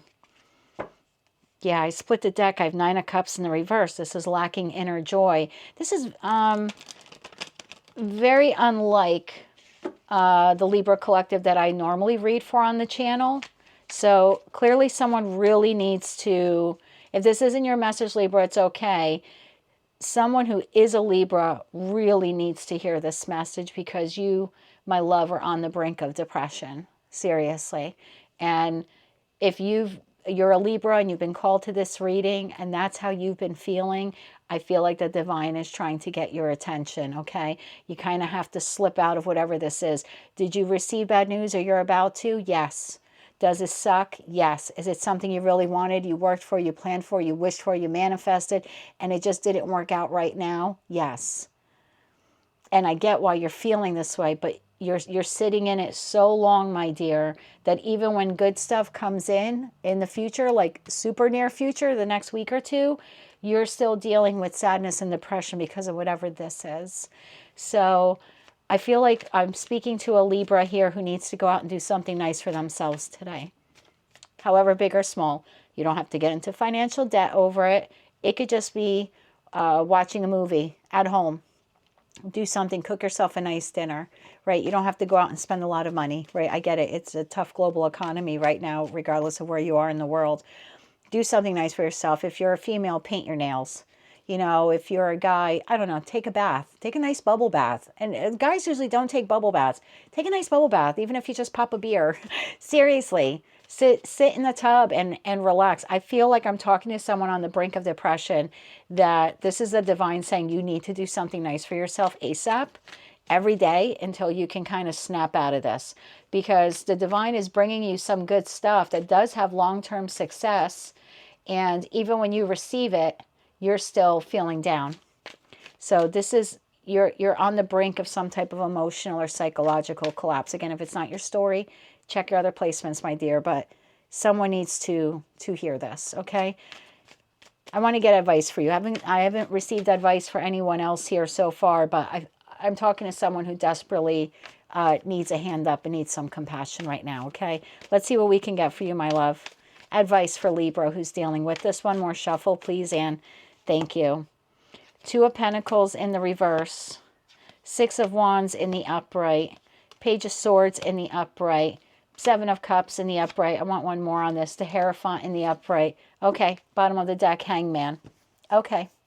So as an advice card, the Two of Pentacles in the reverse would tell you not to be reckless, because some of you could be feeling a bit off balance because of what just transpired or what is about to transpire this week. So this is telling you, like, you have to reprioritize your thinking. You have to reprioritize maybe your finances. Something in your life is out of balance this week. For most of you, it's mental or emotional. For others of you, it could be financial.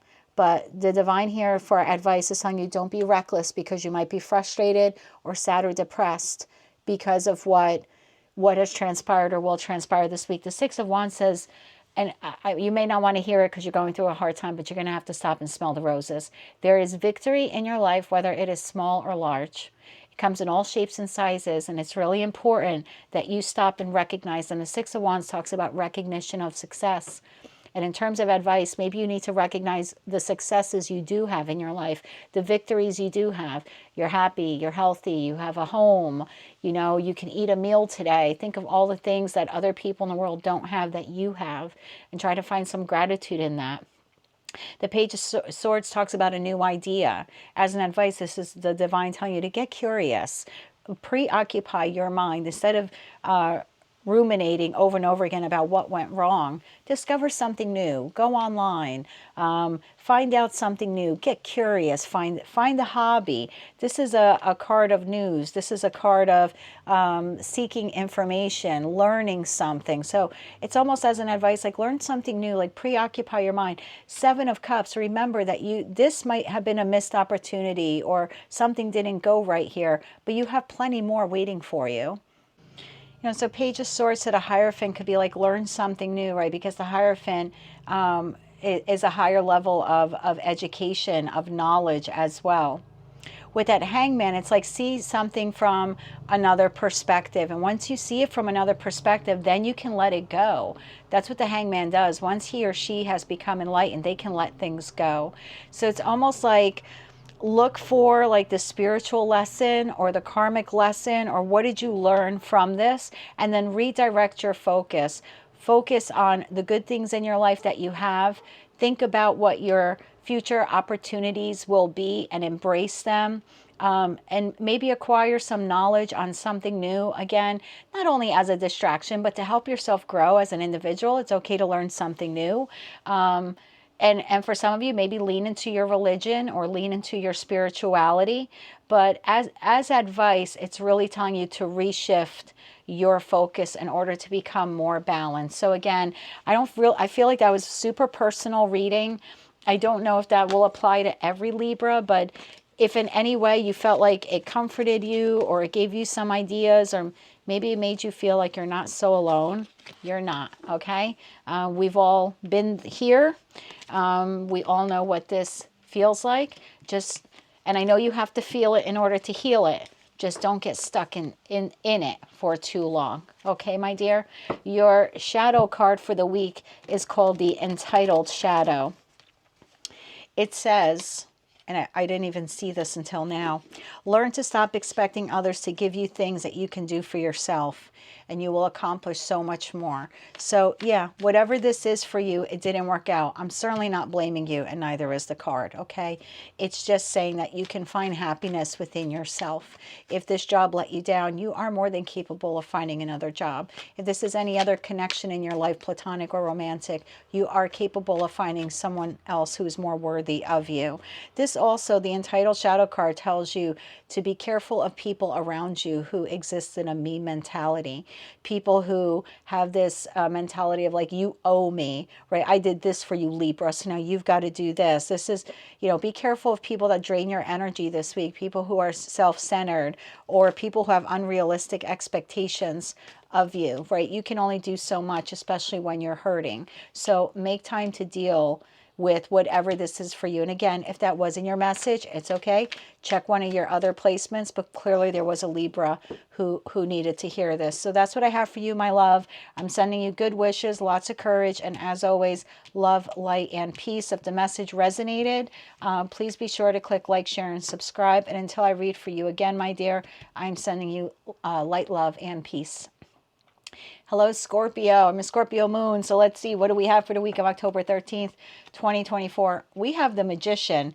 Now, I think in your other reading, I said you were casting a net. I was like, you're going to need a bigger boat. I don't know what you're manifesting. Oh, something seductive here. I don't know what y'all are up to. I don't know. So the Magician, this card is asking you what thoughts and actions are creating your reality, because, you know, sometimes we think manifesting is saying some certain prayer or ritual to a moon. And it is to some respect. Okay, I do that too. But it's also our thoughts on an everyday basis is manifesting. So when we're in a good place and we're manifesting, we get good stuff. And if we're in a negative place and we're thinking about stuff, then we're manifesting negative outcomes. So this card telling you, like, be mindful of your thoughts this week. But yeah, in addition to that, some of you are manifesting something big with your netcaster card in the other reading. So yeah, I don't know what big fish you're looking to get this week, but it's something seductive. Oh, Scorpio. Tell me more about the Magician here for the Scorpio collective this week. One more shuffle here, please, and thank you. The Magician is being clarified by the Six of Wands in the upright, the Page of Swords in the upright, the King of Swords in the reverse. Is that who you're trying to catch? Justice in the upright. Bottom of the deck, Eight of Swords in the upright, Chariot in the reverse, Page of Pentacles in the upright. Oh, I got to take that also. Six of Swords to the Death card. You always get that. That's your card, right? That's Pluto energy. That's Scorpio there. And the Ace of Wands. I'm sorry, that's exactly what you guys are doing.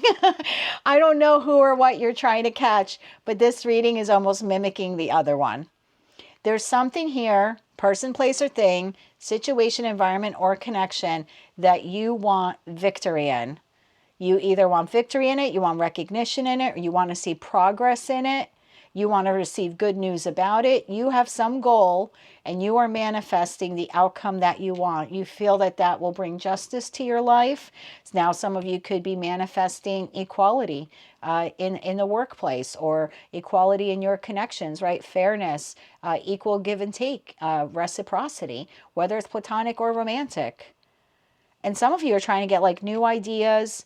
This is a thirst for knowledge. The Page of Swords doesn't only collect information, they disseminate information. So I feel for some of you, when I look at this manifestation card, you're manifesting victory and you're trying to acquire information, maybe. Possibly on this King of Swords, Gemini, Libra, Aquarius. I have Libra here, Scorpio here, but you know, Cancer here. I have Eight of Cups at the bottom of the deck to the Nine of Swords. I got to find out more about this now. So some of you want victory, right? Well, not some of you. You want victory in a particular person, place, or thing, and you are trying to manifest it this week, or at least try to acquire information on how to do that. The King of Swords in the reverse, yes, is the gaslighter of tarot. One, for some of you, this could be the individual that you're trying to catch, okay, for whatever reason, okay? And it doesn't matter what their sign is. This could be someone you feel is in the reverse, but you want to catch them. You want them anyway. I don't know if you want to catch them in doing something bad, or you actually want to You want to hook them in, right? Because you're laying out bait here again, is the feeling I'm getting.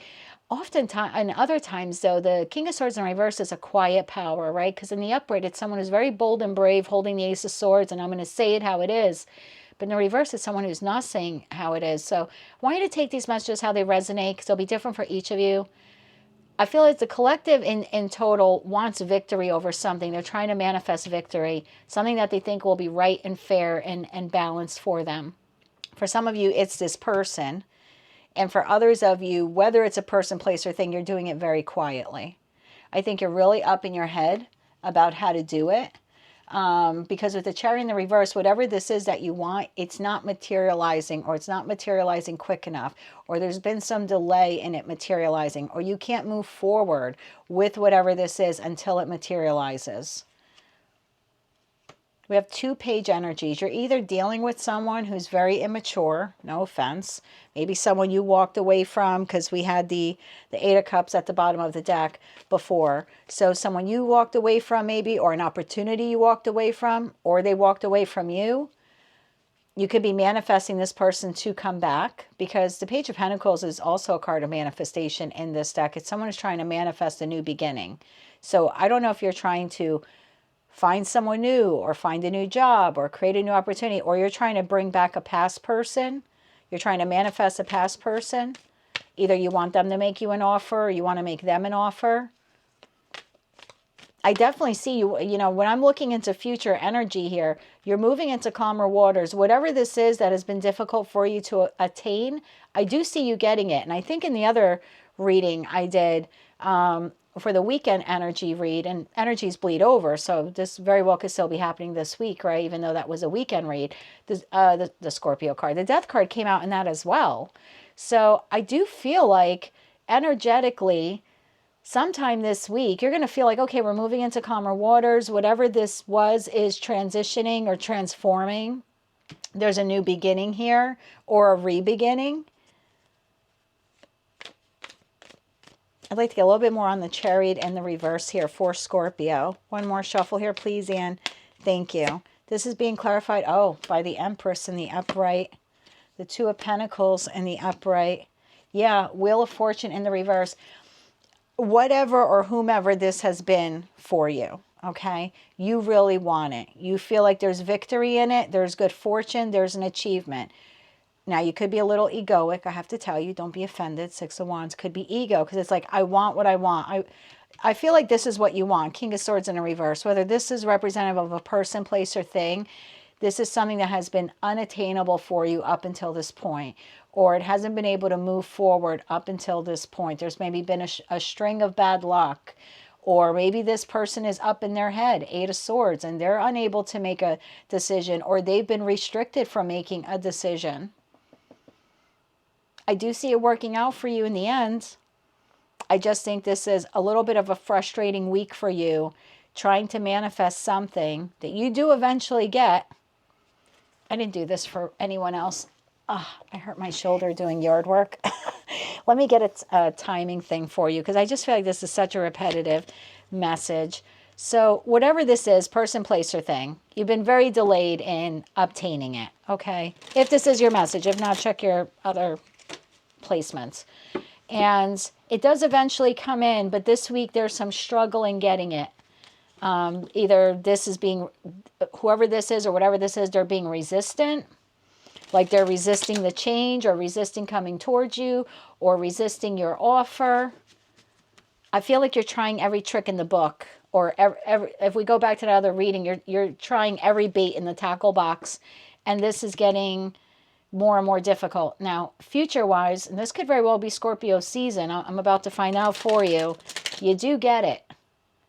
I just think there's a period of frustration here. So, can we get timing on this for Scorpio? A little timing on this for Scorpio. See, bottom of the deck, now is not the right time. I feel like that's why you've been frustrated. Let's get some timing for this, whatever, passionate new beginning, new project, restart, transformation. Clarify. Thank you. Next week. Okay. Well, when are we starting Scorpio season? Let me look here for you.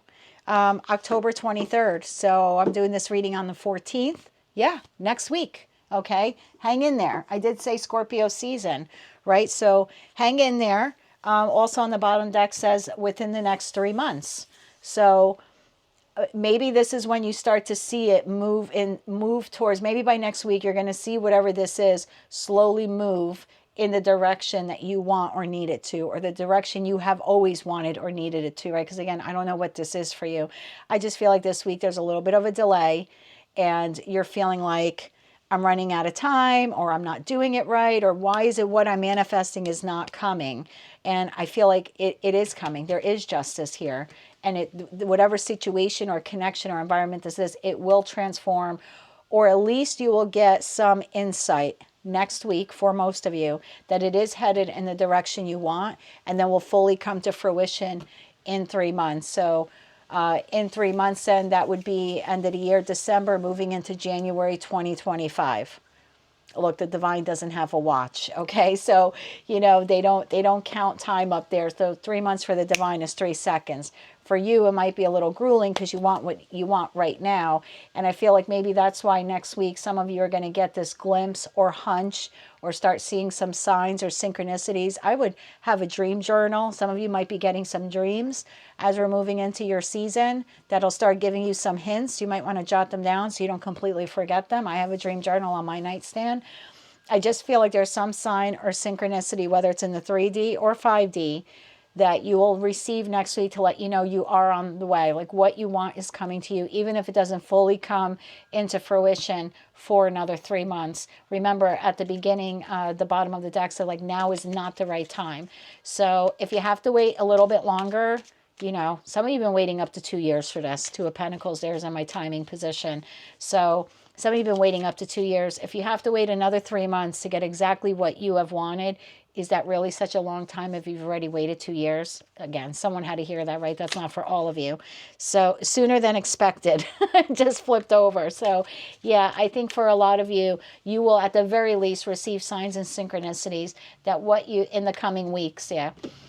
And that deck has stuff that says like 3 years out. Okay, we didn't see anything like that. So I do feel you start receiving some sign or synchronicity here that what it is that you want, or who you want, is moving in your direction.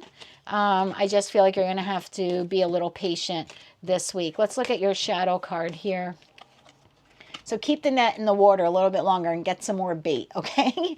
Let's look at your shadow card here. Your shadow card is Trivial Shadow. Look at that. Focus on things of little value or importance, like those signs and synchronicities, right? It might not be the big thing you want, might not be the yes that you want, or the full movement that you want. But just know that it's coming, and almost like be grateful for those little signs, okay? The Trivial Shadow also talks about, it says you were created for so much more. While you may be getting things done, okay, they might not be coming from your soul. So, in terms of a shadow card, this could be saying what you're manifesting, make sure it's really what you want, because it's about to come true and you can't send it back.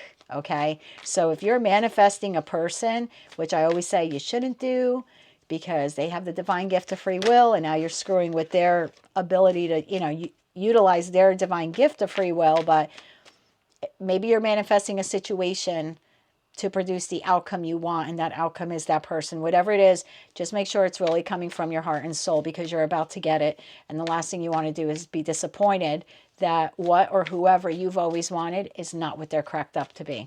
Okay, so be careful with your manifestations there. But yeah, just take some comfort that it's coming in. Keep doing what you're doing.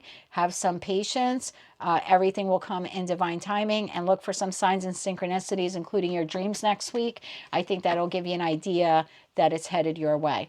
That's what I have for you, Scorpio. If that message did not resonate at all, just check your other placements, Sun, Moon, Rising, as well as Venus. But if it did, or if you want to claim all or part of it, please be sure to click like, share, and subscribe. And until I read for you again, I am wishing you light, love, and peace. Hello, Sagittarius. Let's see what the week of October 13th, 2024 has in store for you. We have Page of Cups. So the Page of Cups card says, what situation in your life is bringing about some type of opportunity? Pages are messages in tarot. So there's some message coming through for you this week, whether this is an apology, an opportunity, an offer, a love offer, new love. Let's see what this is all about. There is something new coming in your life, whether it's from a new person or a past person. Tell me more about this Page of Cups in the upright here for the Sagittarius collective. One more shuffle here, please, and thank you. That Two of Cups card just wanted to come flying out. Two of Cups card in the upright, Four of Pentacles in the upright. I need two more on this, please. We have the Two of Swords. Two of Cups, Four of Pentacles, Two of Swords. I need one more on this for Sag, please. One more shuffle, please, Anne. Thank you. King of Wands. Could be you or could be the person that's coming in. Ace of Cups, Page of Cups, Ace of Cups, Three of Swords, High Priestess. Oh, I want to take that Hierophant card. Oh, I might as well take that too. Nine of Pentacles. Why? Let's clarify some of these before we get any more messages. Let's see. What is this Three of Swords? Because this is future now. Why is the Three of Swords there at the bottom of the deck? I like every other card except for that one. One more shuffle here, please, Anne. Thank you. Three of Swords in the upright is clarified by Ten of Wands in the reverse, Six of Pentacles in the upright, and Four Swords in the reverse. Hey, now. This is probably going to resonate with one Sagittarius watching, okay? I've said this in a couple of your readings, and maybe it came true for some of you and it hasn't come true for others of you, okay? You have to understand that we're all on different timelines. That means little decisions we make and all the other people in the world make shift what happens, how it affects us, where it puts us in life. So for some of you, this already happened. I read something similar 3 months ago. I did receive emails from some of you like, yes, I reconnected with a past person. You were right. For others of you where that's maybe the message you wanted 3 months ago, but it didn't come into fruition, you might be now on this timeline where it is, okay? So take it how it resonates.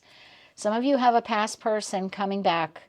This is some type of soul contract, okay? Whether it's platonic or romantic, I want you to take this how it resonates to you, okay? Because this could be a family member, a friend, or a lover of the past, or anyone you disconnected from. I feel like this individual is making a decision this week to come towards you. The offer here is the Ace of Cups. The Ace of Cups is renewed feelings or new feel. I definitely feel it's a past person, and I'll tell you why, because I don't think a new person is going to tell you this, okay? So I feel it's a past person. Let me see. Upright, yes. Reversal, no. Is this a past person? Is this a past person? Ten of Pentacles. This is a past person, okay? So for many of you, this is a past person. Take it how it resonates to you. This is someone from the past that you have some type of soul contract with.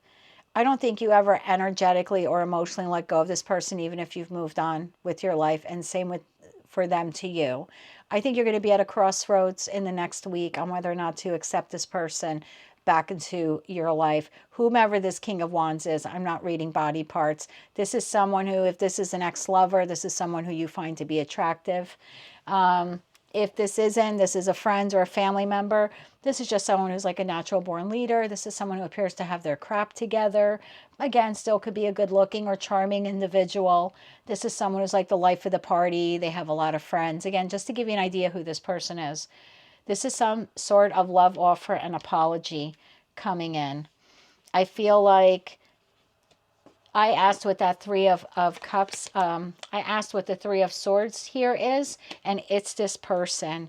This person, whether it's platonic or romantic, this individual is going to tell you they're going through a very difficult time. For some of you, they might be telling you they're going through a divorce. They might tell you that they're very depressed, that they're coming to you for guidance. They're coming to you for help. They could be coming to you for financial help. They might just be coming to you because they need a safe haven to rest. Some of them may need a place to stay. Okay, it'll be different for all of you, but this is someone on the brink of emotional and possibly even financial exhaustion because of some type of heartbreak, setback, grief, or maybe even divorce that they recently experienced or are currently experiencing at this time. This is someone who has like nowhere else to go but you for whatever reason. We have the High Priestess to the Hierophant to the Nine of Pentacles to the Ten of Pentacles. Well, Ten of Pentacles was if they were the past person. I feel like this is someone who, I'm going to say this as politely as I can, and you know I try never to offend anyone in my readings. This relationship, if this was a lover, this might have been a relationship you had with them in secret, possibly because they were married or you were married at the time. Take that how it resonates. And if it doesn't, just leave it. It's not for you. But for some of you, you may have been the secret here, okay, in some type of third-party situation that has resulted in this King of Wands, whoever he or she may be, now getting a divorce. The High Priestess to the Hierophant, to the Nine of Pentacles, it's like this person goes from being married, like conforming, doing things in an institutionalized way, if you know what I mean, like a religious way, to going to single. They go from being married to being single. The Hierophant in this respect could also talk about forgiveness. So this could be someone who's seeking your forgiveness, maybe because they left you out in the cold in the past. Whether this is platonic or romantic, this person is going through a very trying time. Emotionally, psychologically, or financially. For some of you, it's all three, okay? And they're coming to you for forgiveness. They're coming to you for assistance. They're coming to you for spiritual enlightenment. This person is, if this is a past lover who is with someone else or with someone else after the two of you separated, and I just want you to know that the leaves on this card are, the leaves on this flower are, that's a solar plant. I don't have windows here. These are lights I have. I have a window over there, but there's no way with all the stuff I have in front. I have all my card decks stacked here, like on stands. That's just moving to move. It did the same thing in the Leo reading. So if this is a Leo for you, you might want to take a look at that Leo reading from the weekend. I think it was the energy weekend read that I did, or what you don't see coming for the week ahead.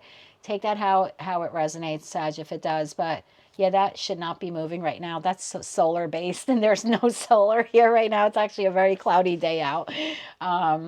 So yeah, I feel like this is an extra sign here. Something is coming, a change in the wind.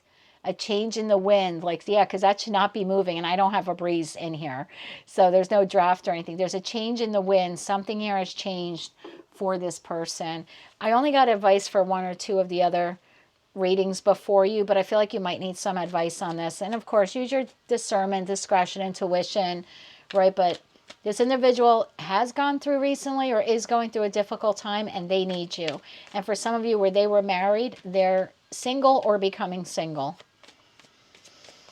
Advice for, I was going to say Scorpio. Maybe some of you dealing with a Scorpio. Advice for Sagittarius dealing with this individual. What's the advice for Sag? Please and thank you. And I do have Taurus here. I have Aries, Leo, Sag. I have Pisces. But it's a small reading, so, you know, take it how it resonates to you. Let's get advice here. One more shuffle here, please, and thank you. Your advice. Page of Cups in the reverse. Page of Cups is what's coming towards you. And as an advice, it's in the reverse. Then we have Four of Cups in the upright. We have Sun in the upright. And Judgment in the reverse. Okay. Bottom of the deck, Wheel of Fortune. Two of Pentacles. And we have Temperance. And we got the Devil card there. So, if this is a person from the past, like a lover, and maybe there was either, you know, some third party thing going on, or maybe they were non-committal, advice is just telling you, you don't have to flat out reject them. Four of Cups is my maybe card. It's not a yes, it's not a no, it's a, I have to think about it. And the Sun card to Judgment in the reverse, I just feel like that Sun card in terms of advice is you need more information. If that was your situation, you need to know what happened, how it went down. If they're still going through the divorce, you need all the details. You have to shed some light, put some light on what you don't know until you can make a decision. Because the Judgment in the reverse would be like you're not listening to your intuition. if you're just quick to help and quick to give, right? Quick to accept this offer or give an offer to a person, even though you're very good-hearted and you love them, whether it's platonic or romantic, this, in terms of advice, is telling you, you need to get all of the facts. You need to balance out the facts. This is like, say maybe. This is like, tell me more, right? Shed some light on it with the Sun card. Tell me more, because I don't want to make the wrong decision. And you don't have to say that to the person, right? I don't know if I want to make the wrong decision, but internally to yourself, it's like, I don't want to make the wrong decision. So in a compassionate way, you could say to this person, I need more information on whatever offer opportunity this is. I mean, for somebody, this could be a new job offer. I don't know. But it's just like, I need more information on this, right? So I can make the right decision, the balanced decision. Two of Pentacles to Temperance is like balance, balance, balance. Wheel of Fortune is like, before I can move forward, right? Because this might be a destined turning point in my life if I'm changing careers or I'm reconnecting with a past person, platonic or romantic. This could certainly change the course of my life. So I need more information. So I feel like that's your advice, because there's still something toxic about this. You might not be getting the full truth. This person could still have addictions. They could be still in that other connection and telling you that they're going to divorce it, but it's not done yet. And in that respect, it's almost like, see, I have the Devil to the Four of Wands. This is someone who might still be tied to another connection, or they still own property with a past person. I just feel like you need more information. That's sort of the advice. But again, I always say tarot is just guidance, right? Take it as advice. Don't make your life decisions based on me or any other reader out there. And there are some fabulous ones on YouTube. I follow a bunch of them. But just be cautious. You have an individual coming in relatively soon, most likely this week, to give you some information. This person's in a really bad place, okay? And they're going to need your help. And the divine is not saying don't help them. It's just saying make sure you have all the facts before you help them, okay? Your shadow card for the week is intolerant. Now, the intolerant card talks about someone who has a narrow mind, someone who's biased, someone who's prejudiced. And I feel like this could work both ways. And maybe that's why your Four of Cups there was your advice card, right? Because you don't want to be prejudiced because of what this person did to you in the past and automatically say no.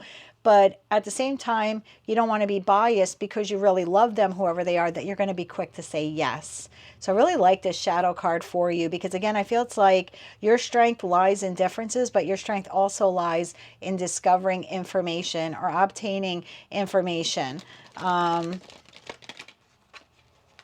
This is also a card to tell you to like be mindful of the energies around you this week. You might be dealing with people this week who are not accepting of the choices that you make. So if it's this individual and you choose not to help them for whatever reason, or you say, I can't do that right now, but you know, I need more information before I can help you, this person might become very intolerant. They might become very angry, very nasty.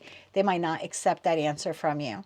So could be you, right? So you don't want to be biased. You don't want to be prejudiced. So just get more info.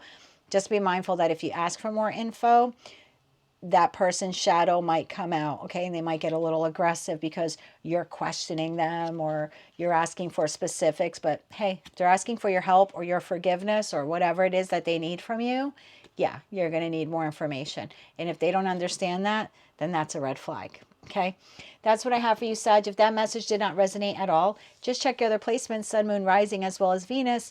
But if it did, or you want to claim all or part of it, please be sure to click like, share, and subscribe. And until I read for you again, I am wishing you light, love, and peace.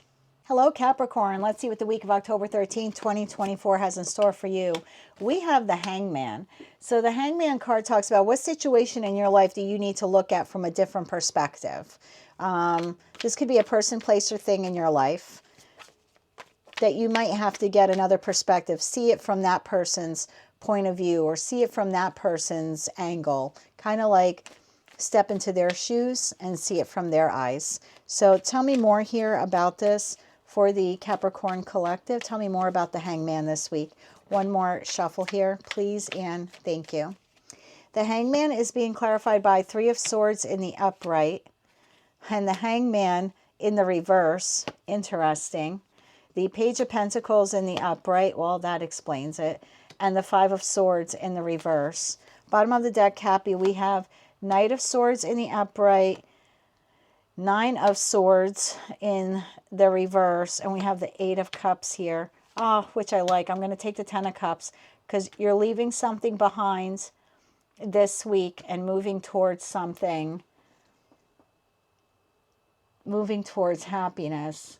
So, Capricorn, something this week is coming to an end for you. I don't know what this is for you. This could be your last week at work. This could be, there's some type of heartbreak, Three of Swords moment. If it's not your reading, Capricorn, check your other placements, Sun, Moon, Rising, as well as Venus. But I'm speaking to a Capricorn this week that might be dealing with depression, loss, hurt, sorrow, betrayal, possibly disloyalty amongst their other connections, whether they're platonic or romantic. You could be feeling upset or confused. I feel like with the Hangman in the reverse here, it's telling you you have to let go of this, of the fear, of the hurt, of the loss. Page of Pentacles says there's a new opportunity. So whatever you have lost, you are about to gain something new. There's a reason why this has come to an end, whatever this is for you. This is a situation, environment, or a connection. And it has come to an end or will be coming to an end this week, or maybe the realization that it's coming to an end. I think a month or two ago, it could have been in June, that I gave a reading and I said by the end of the year, a lot of Capricorns would be an entirely new job, or it was a financial read that I did for all 12 signs. So some of you could be nearing the end. You could be knowing, maybe you already received notice from work.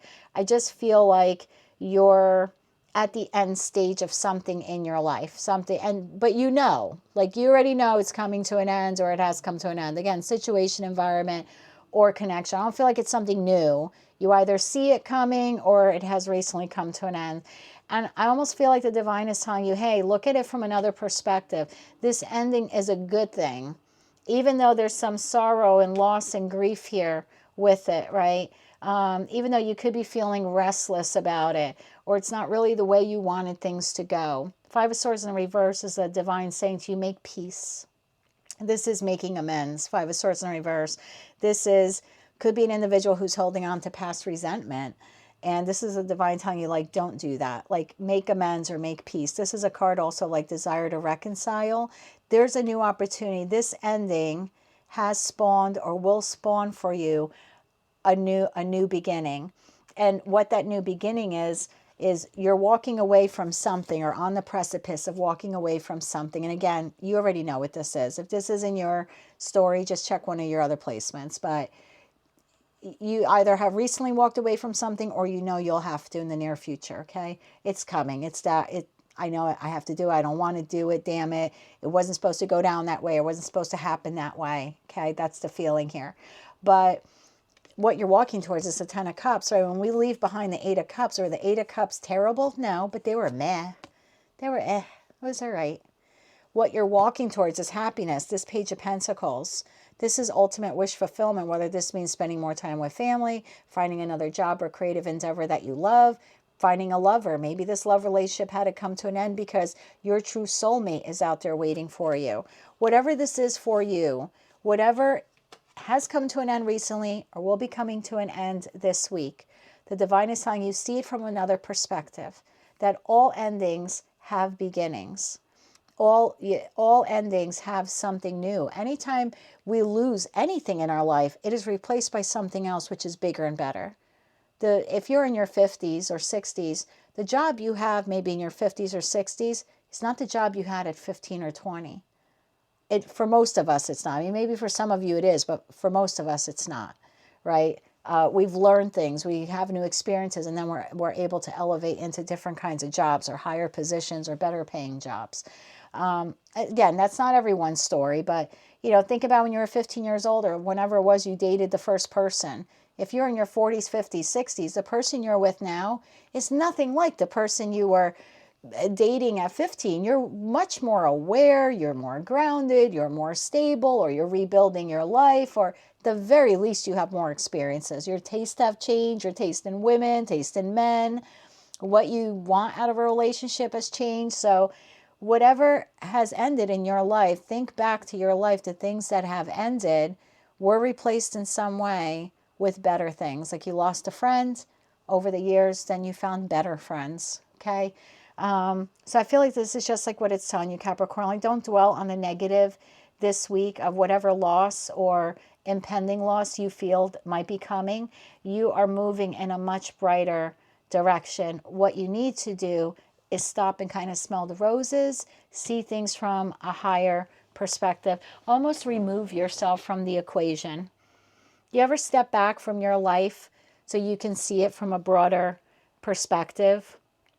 I remember having to do that post-divorce. And, you know, it's a lot different when you're with someone of 20 plus years and you've built a life together and you have shared resources. So I remember a period about 6 months into my separation, I was sitting up here in the attic. This is an old house. It's a 3-story house. It's a Victorian home from 1860. It needs a crap ton of work. But I've done almost everything on the interior myself in 4.5 years, which I'm really proud of, including the attic, right? So I was hanging out up here before it was fixed up. And I was thinking to myself, wow, I'm not that I'm living in a crap hole, but I'm not living in the same kind of house I was living in when I was in a relationship with a 2-person income, right? And it just wasn't like the same neighborhood. But then I had to take myself out of that and look at my life in a broader perspective and go, I own my own home. No matter what it looks like on the exterior or interior, no matter how much work I have to do, I own my own home. I have total say about what transpires in these 4 walls, who can come in, you know, when they have to leave, who I don't want here, and no one can ever take it away from me. It's mine. Even if I have to rebuild it from the ground up by myself, one pine panel after another. And I was more financially independent as a single person. Maybe I didn't have as much money as when I was coupled, but I was certainly more financially independent. No one could ever take my money from me again. No one could ever hold my retirement over my head again. So I feel like whatever's coming to an end here for you, and look, tarot can sometimes make things sound worse, okay? This could be something minor. This could be a jerk friend that in the next week or 2 you're going to feel like dropping because they really haven't been that good of a person to you. There's still some kind of loss and grief here. So whatever this is, whether you are losing a job or on the low end, there's just some crappy soul connection that's leaving your life. Whatever it is for you, the divine is just saying, kind of step back and look at the outer, look at it from a broader, have a broader perspective. Look at it from like an overhead view. Count all of your blessings and just see how far you've come in your life, and know that this is just simply the next step to get you closer to who and what you want to be, or who and what you want to be with. Okay, that's what I have for you, Capricorn, for this week. Oh, your shadow card. Your shadow card, my dear, this week is the fake shadow. So the fake shadow talks about an individual who could have a false appearance. So be careful for people who wear masks this week. That might be the person you're leaving behind. It could be the job you're leaving behind. You know, they offered you one thing and now you're realizing that you're at the job. It's not all it's cracked up to be. Okay, could be something like that. But this card is telling you that you will be rewarded. Remember 10 of Cups? You will be rewarded when you choose to live a life that reflects your truth instead of living a life created to please others. So 8 of Cups could be you're walking away from toxic traits, could be overspending, could be sex, drugs, could be alcohol, things that you do in your life to please others, overspend, whatever it is for you. It's false, whether it's a person, place, or thing. And some of you are making the decision this week to leave it behind, or some of you recently have left it behind. And whatever it is setting you up for the 10 of Cups. So this card's almost telling you, see it for the truth. See it, or see who for who or what they really are. Again, perspective. Get a different perspective on what this is. It might make letting go of it a little bit easier for you. That's what I have for you, Capricorn. If that message did not resonate at all, just check your other placements, Sun, Moon, Rising, as well as Venus. But if it did, or you found it to be helpful, entertaining, or enlightening, please click like, share, and subscribe. And until I read for you again, my friends, I am wishing you light, love, and peace. Hello, Aquarius. Let's see what your tarot card and shadow card are for the week of October 13th, 2024. Ten of Pentacles. Look at you, bossing it up. What situation in your life shows your greatest accomplishments? So tell me more about the Ten of Pentacles. That's interesting because your shadow card is the critical shadow. I'll read that in a second for you. So tell me more about this Ten of Pentacles here for the Aquarius Collective for this week. One more shuffle here, please, and thank you. Ten of Pentacles is being clarified by Judgment in the upright, Ten of Wands in the upright, Eight of Cups in the upright, and the Six of Wands in the upright. Bottom of the deck, we have Queen of Cups in the upright, Five of Cups in the upright, and Four of Cups in the upright.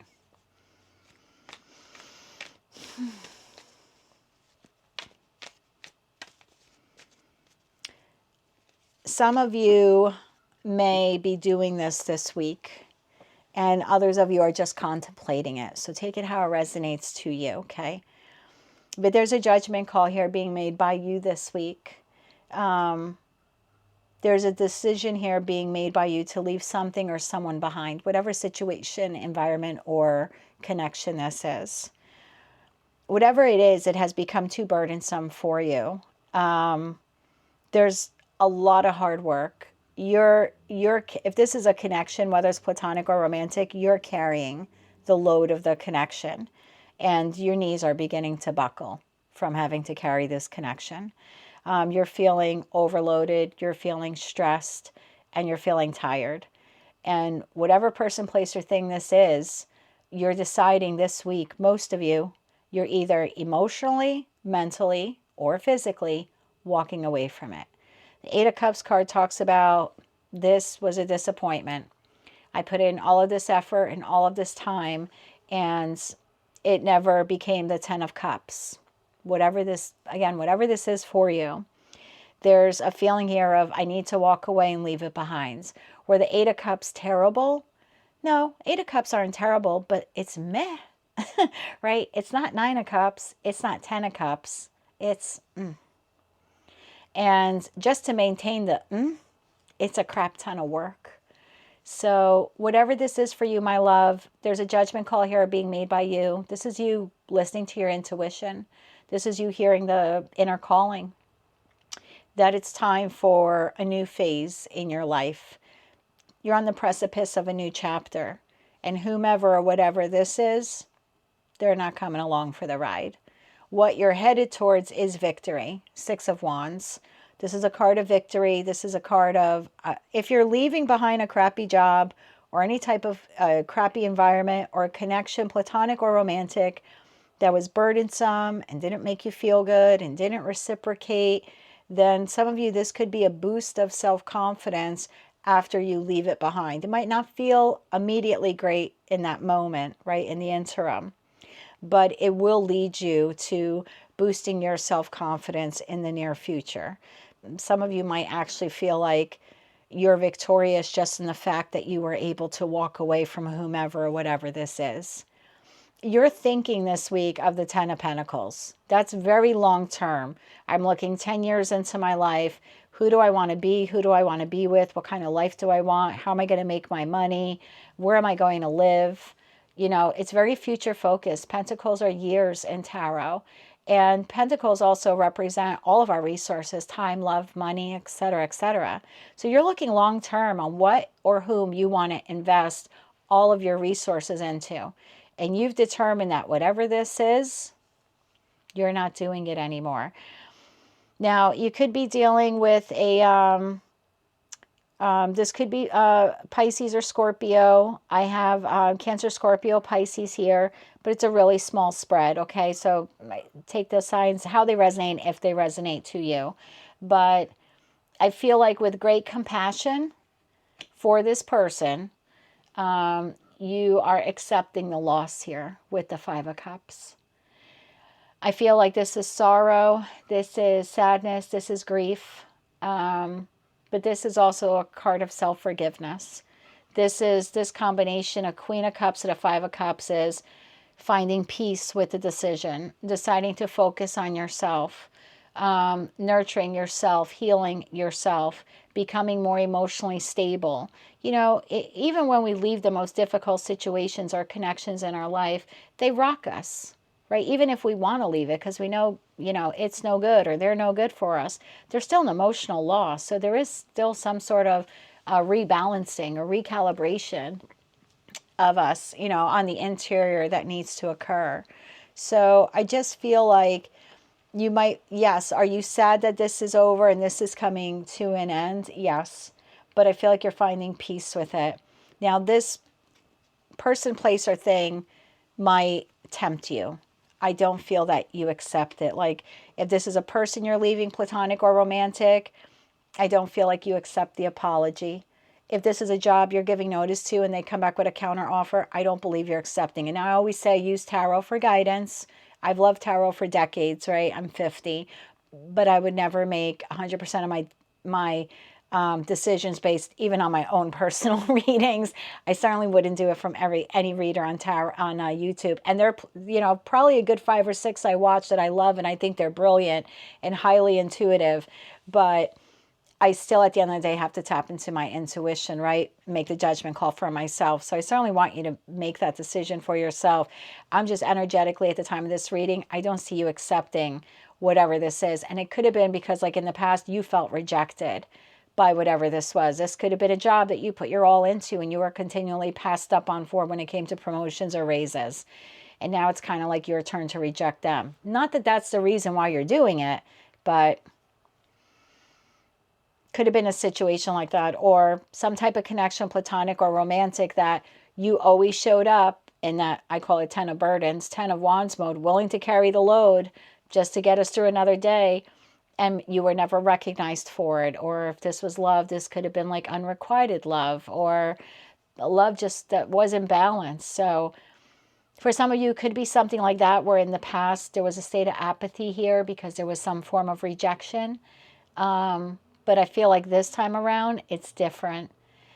I feel like this time around, you are not accepting whatever, whomever this is. Let's get you some advice. And again, it's just advice. Can we get Aquarius some advice on this? We had the Lover's card. It came out in the upright. It just keeps fumbling around in my hand. So let's get 3 more cards here for advice on that Lover's card. One more shuffle, please, and thank you. We have Lovers. We have the Sun. We have the Page of Cups in the reverse. We have the Knight of Cups in the reverse. I want to see what's at the bottom of the deck for you. 8 of Swords, Queen of Swords in the upright, and Page of Pentacles.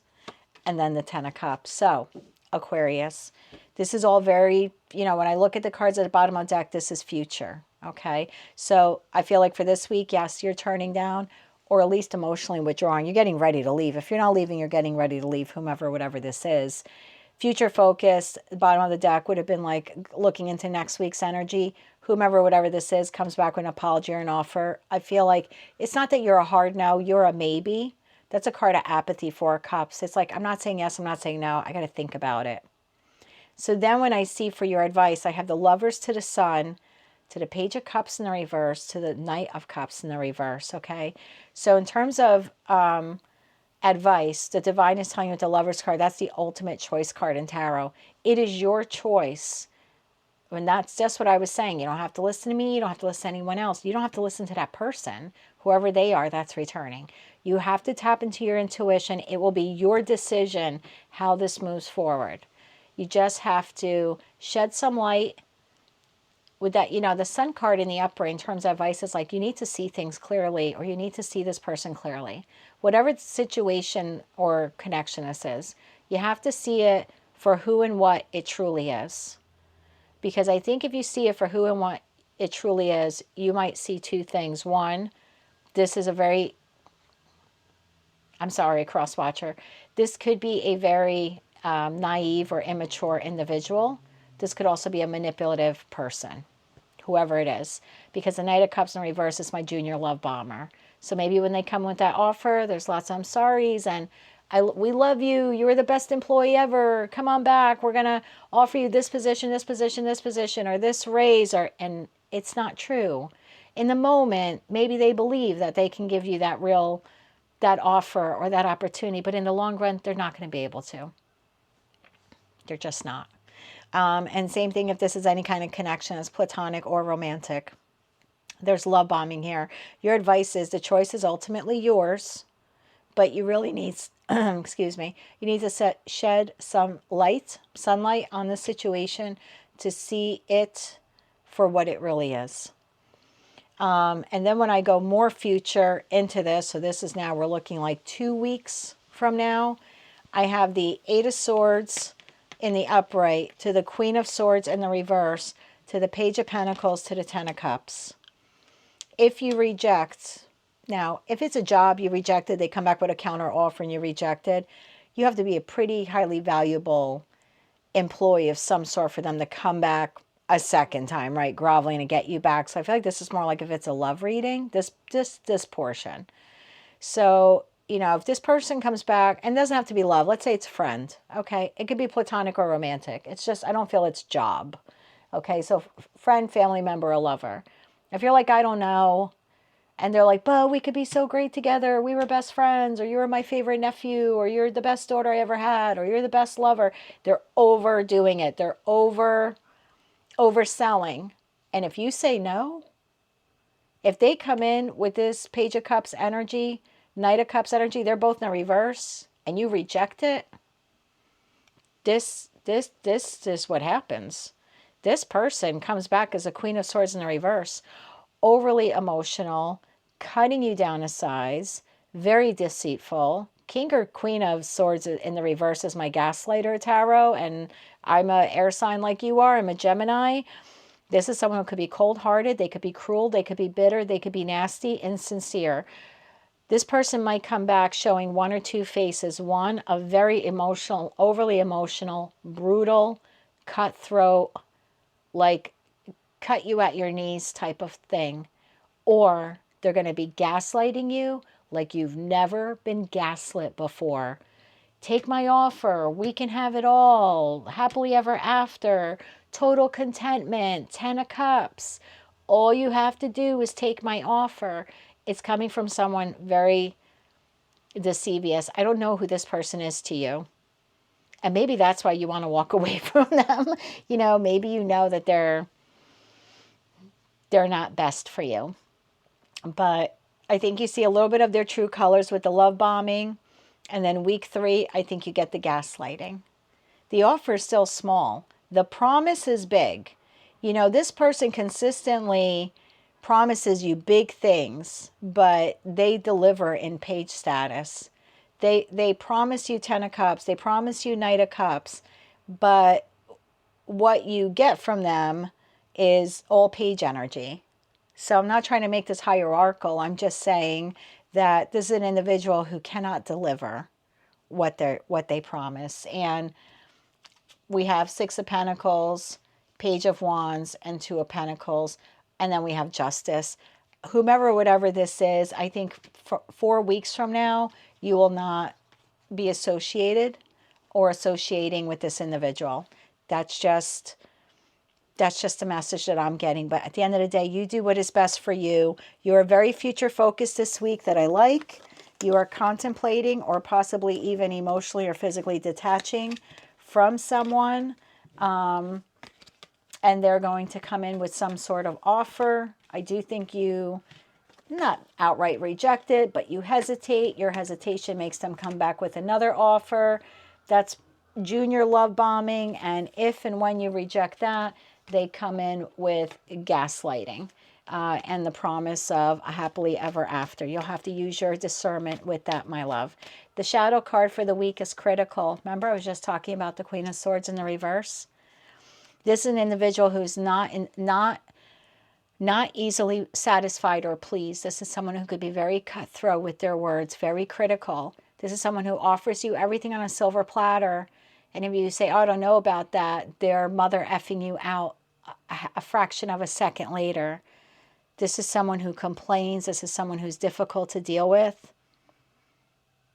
This is someone who judges you harshly, who criticizes you, who says you're the most wonderful being on the face of the planet, and they want to spend the rest of their life being your best friends or having a connection with you because you're family, or they want to spend the rest of their life with you because they love you. And the minute you say, I don't know, they throw in your face every negative trait that you have. And look, we all have them, but this person makes sure to highlight them. And it's amazing how you go from being the best thing they ever wanted to 3 minutes later, they're shouting at you 1,000 different things they don't like about you and why they don't want to be with you. And you're just sitting there like, are you serious? You just made me the offer. There's a very egoic energy that you're dealing with. So it's an individual who can't stop themselves from criticizing others when they don't get what they want. You need to be very careful with this individual when you let them go. If you don't let them go the right way, if that's what you're planning to do, that's just leaving the door open for them to come back. And each time they come back, they're going to get more and more critical of you, more and more Queen of Swords in the reverse, whether they're masculine or feminine. Just be mindful of that. Again, I don't know who or what this is. This could be at work. I don't know. You could be contemplating firing an employee. Just when you do it, you're going to have to be very clear about how you do it. No wishy-washy energy, because if this person thinks they have a chance to get their foot back in the door, they're going to do it. And every time they try and they get rejected, they're just going to get nastier and nastier with you, okay? So that's what I have for you, Aquarius. I'm sending you a lot of luck with that. If that did not resonate at all, just check your other placements, my dear. Sun, Moon, Rising. But if you found it to be fun, entertaining, enlightening, want to claim all or part of it, please click like, share, and subscribe. And until I read for you again, I am wishing you light, love, and peace. Hello, Pisces. Let's see what your tarot card and shadow card are for the week of October 13th, 2024. The 10 of Cups. I love it. You guys have gone through, guys, gals, you've gone through such a difficult time. What situation in your life is bringing forth completion as well as total happiness? Some of you are on the precipice or have recently ended something major in your life that is now moving you towards the 10 of Cups, whatever that is. There's wish fulfillment here. Each of you will define that differently. Could be financial, could be friends, family, lovers, families, combining families, having a family. Whatever it is, you have reached completion of something else. And now you are well on your way to the 10 of Cups. Tell me more about the 10 of Cups here for the Piscean collective. One more shuffle here, please, and thank you. 10 of Cups is being clarified by 9 of Cups in the reverse. There we go. 8 of Swords in the upright. It's going to be okay, babe. Knight of Swords in the reverse. Queen of Wands in the upright. I knew you. Yeah, I knew you were coming out. Judgment, 8 of Cups, Queen of Swords in the reverse. Okay. So you're in a situation, I shouldn't say you are, right? You have to take these messages how they resonate to you. I've tapped into a group of Pisceans who are currently in a situation, environment, or connection that lacks any happiness. This is lacking joy. This is dissatisfaction. This is feeling alone, even if you're in a connection. This is wishes unfulfilled. This is discontentment. This could also be a lack of stability. So whatever environment, I'm sorry, I lost my train of thought. Whatever situation, environment, or connection this is, maybe at one time it was your ultimate wish fulfillment. It no longer is. You're really up in your head, a lot of you have been, on how, you know, I feel like there's a fraction of the Piscean collective that really wishes this would have worked out. You really wish this 9 of Cups would have been your 10 of Cups. And some of you think about it all the time with that 8 of Swords card. Like, well, what can I do? Like, trying to rethink this. This is like, I'm trying to rethink. Could I have done something different? Could I have done it better? Is it me? It's not you, okay? I'm not saying every Pisces in the world is 100% perfect, so watch the comments there, cross-watcher, okay? But I've tapped into a group of Pisceans that they're taking the weight of whatever collapse this is of this dream. They're taking the like 100% of the blame themselves, and you just can't do that. It takes two people to make or break a connection, whether it's platonic or romantic. So you just can't go back and replay all these what ifs in your head. There is no what if. It is what it is. I hate to sound cold and cruel, but this is a situation. It is what it is. If it was meant to be the 9 of Cups in the upright or the 10 of Cups, it would have been. There's nothing you could have done to change this outcome, because it takes two to make it and it takes two to break it. So someone here, even if you were putting 100% into this, which I doubt you were, let's be honest, most of us, you know, after a while, and we don't put 100% into our connections.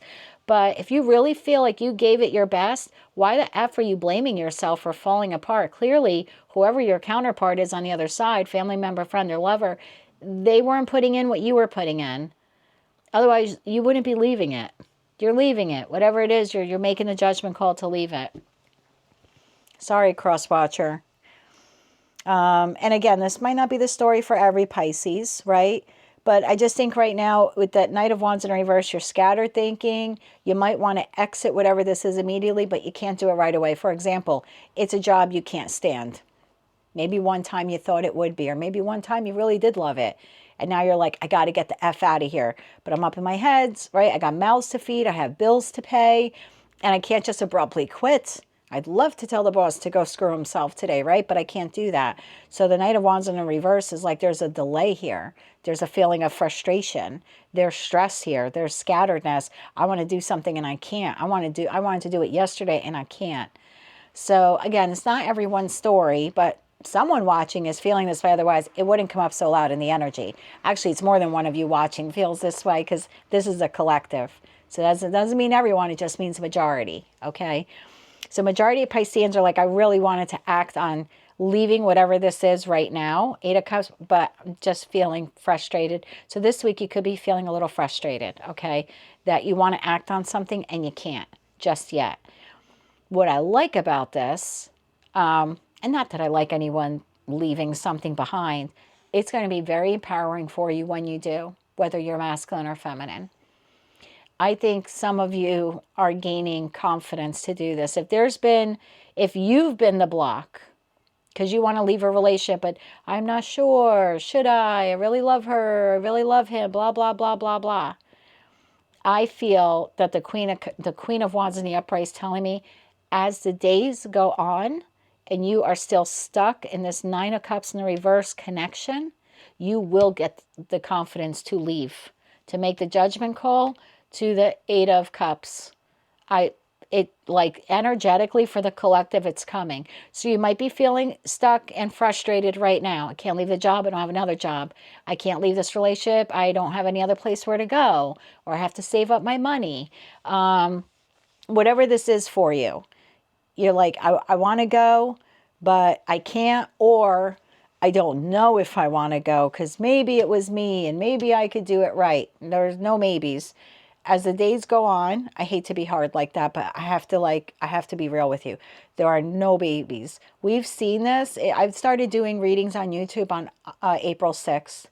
Right off the bat, the Pisces collective, some of you have been dealing with this going back to some of those first readings I did. Now, we're all on different timelines, so for some of you, this is new. But for others of you, you've been struggling with this 9 of Cups in reverse since April. And maybe for some of you before that, right? I don't know. I just started posting videos in April. Before that, I was only doing like private readings and sometimes a group reading on Twitter every now and then. But this is something that if it was supposed to be the 10 of Cups, it would have been by now. Shoulda, coulda, woulda. And it wasn't. And it's a reality you have to face, whatever this is. And I feel like as the days go on, one, the blocks will be removed. Like you'll find another job, or you'll get the money to leave, or you'll figure out your next steps, or you're just going to get the courage. Either way, it's going to be a very empowering moment the day you say, these boots are made for walking. And that's just what they'll do. And you actually walk. Now, whatever you're leaving, job, friend, family member, lover, I don't know what this is, they are going to come after you and try to gaslight the crap out of you. Queen of Swords in the reverse, whether it's masculine or feminine, in the reverse, is an overly emotional, deceitful, bitchy person. This is someone who gaslights. This is someone who's insincere. This is someone who's intolerant of other people's decisions, perhaps your decision to leave them or to leave that job. This is someone who's going to try to gaslight you. I want to get a little bit more of that Queen of Swords. Now, on the table, I have Aries, Leo, Sag twice, and And I have Gemini, Libra, Aquarius, but it's a small spread. So, you know, if those signs resonate, great. If they don't, that doesn't make or break the reading. But Queen of Swords in the reverse. What does this person say to Pisces? When you get the courage, or you're able to move forward, because you're going to go from Knight of Wands in reverse. I'm stuck. I'm stagnant. I want to do something. I can't, or I don't know if I should. And it's like, boom, I'm going to do it. Today's the day I do it. I locked down the other job, so now I could give my notice, or I could tell this friend to go scratch. That day is a day you are fully in your power and chasing your 10 of Cups, because we leave the 8 of Cups to get to the 9 of Cups in the reverse, which then leads us to the 10, okay? You're in the reverse, so you're going back to, like, I want to go back to happiness, even if that means being alone, because 9 of Cups is one of 2 singular cards in tarot. And so I feel like a lot of you, you're gonna be alone for a little bit when you leave this connection. Maybe some of you are going to leave this person for another person. I don't know. All your stories are different. But the majority of you are going to have to go back to taking care of yourself for a while, and that's really not such a bad thing, okay?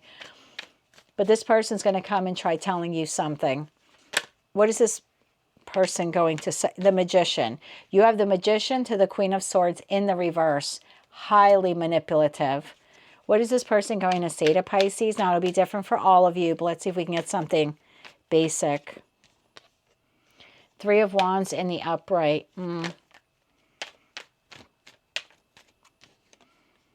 7 of Pentacles in the reverse. They're going to blame you. They're going to blame you. I need 2 more cards on this, please, and thank you. They're going to blame you.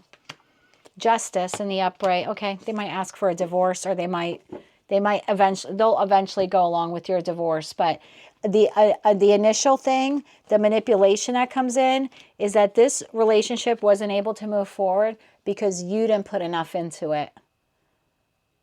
Or you didn't get whatever promotion at this job that we promised you, and now you're upset that you didn't get it because you didn't work hard enough. 7 of Pentacles in the reverse. This couldn't move. This is verbal manipulation. See how the cards came out? This is verbal manipulation, that whatever you wanted didn't come to fruition and couldn't move forward because you didn't put enough work into it. Because you were lazy, you didn't care about them, you didn't take care of yourself. It's nasty. Now, I do think you either file for divorce, or this person then ask for a divorce, or they threaten a divorce. Okay, because the Page of Wands is like the Fool card, and then we have Justice. So if you're married to this person, they might then threaten you with, yeah, you think you could find better than me? Yeah, Pisces can, cross-watcher. They can. They can. And some of them already have better than you. Got to be honest. We saw that in your reading like a week or 2 ago. So, yeah. Yeah, Pisces can find better.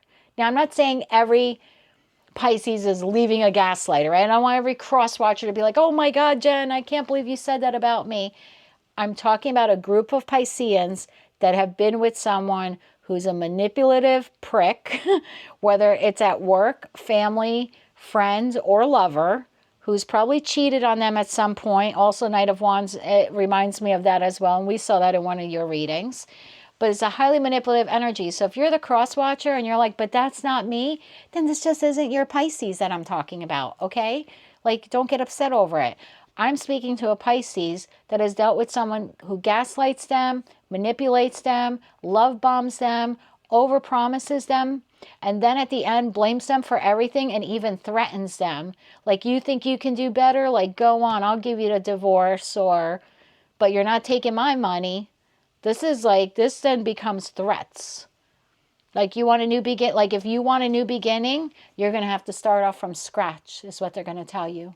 To get your justice, I'm going to leave you with nothing, or I'm going to keep the kids from you. Do not allow this person to bully you to stay in that connection. It's bullshit. I don't care where you live in the world. I shouldn't say I don't care where you live in the world. Obviously, I care where you live in the world. And some countries are a lot more diplomatic on a divorce. But do not allow this person to tempt you via fear. Okay, to go back to a situation where you were miserable or cheated on or emotionally destroyed as a human being. You can make it on your own. I don't care where you live in the world. Relocate. Get a passport and relocate. Get a visa and relocate.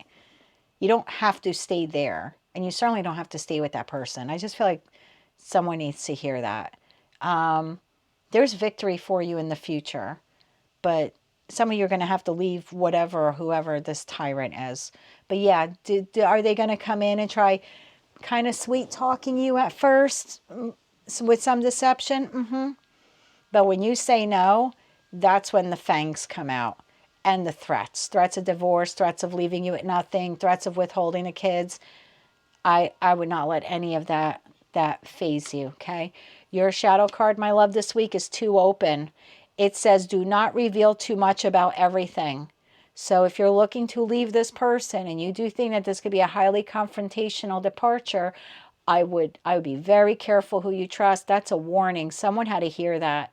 That if you're going to leave an environment, situation, or connection where you feel has a potential to become volatile or abusive, or that person's going to become aggressive, you are not to really tell anyone. Kind of work in secret. One person, two people you trust. If you're leaving a job, no one at that job needs to know you're leaving until like the day of. Because it says, do not blab or you will be self-exposed, and then you will be unguarded, meaning then this person can come at you, because if they know your plans, they can now plan 2 steps ahead of you, right? So it says, think before you speak, consider your words and the potential consequences they may have if the enemy knows everything. I don't know who I'm talking to. This is probably not going to resonate for anyone. There's going to be one Pisces being like, that's my story. And everyone else is going to give me a thumbs down. I don't care. This one Pisces had to hear this, okay? You have to look at this like a battlefield. And you cannot allow the enemy to know your next steps. That's how you get to victory. That's your 6 of Wands, okay? So very small group of people for you to connect with, to help you with this. Everyone doesn't need to know. And anyone closely associated with that person, they definitely don't need to know. Okay? That's what I have for you, Pisces. I'm going to be super careful with this. But I know you feel frustrated this week. It's okay. Your time is coming. Hang in there. Plan. Use this time to plan. You don't have to execute the plan this week. Okay? The courage and strength and the money, the opportunity, whatever it is you need will come in time. Plan. Okay? And don't tell anyone that you're planning. That's what I have for you, my love. And just know you are getting to the 10 of Cups, whatever that means for you. Okay? If that message did not resonate at all, just check your other placements, Sun, Moon, Rising, as well as Venus. But if it did, or you found it to be entertaining, enlightening, encouraging, please click like, share, and subscribe. And until I read for you again, I am wishing you light, love, and peace. Okay, collective, there you have it. I just did all 12 readings. Now let's do one for the collective from the bottom of the deck. So what is the bottom card here? 3 of Pentacles in the upright. What situation in your life is asking you to be open to cooperation? Tell me more about the 3 of Pentacles for the collective. Tell me more about the 3 of Pentacles.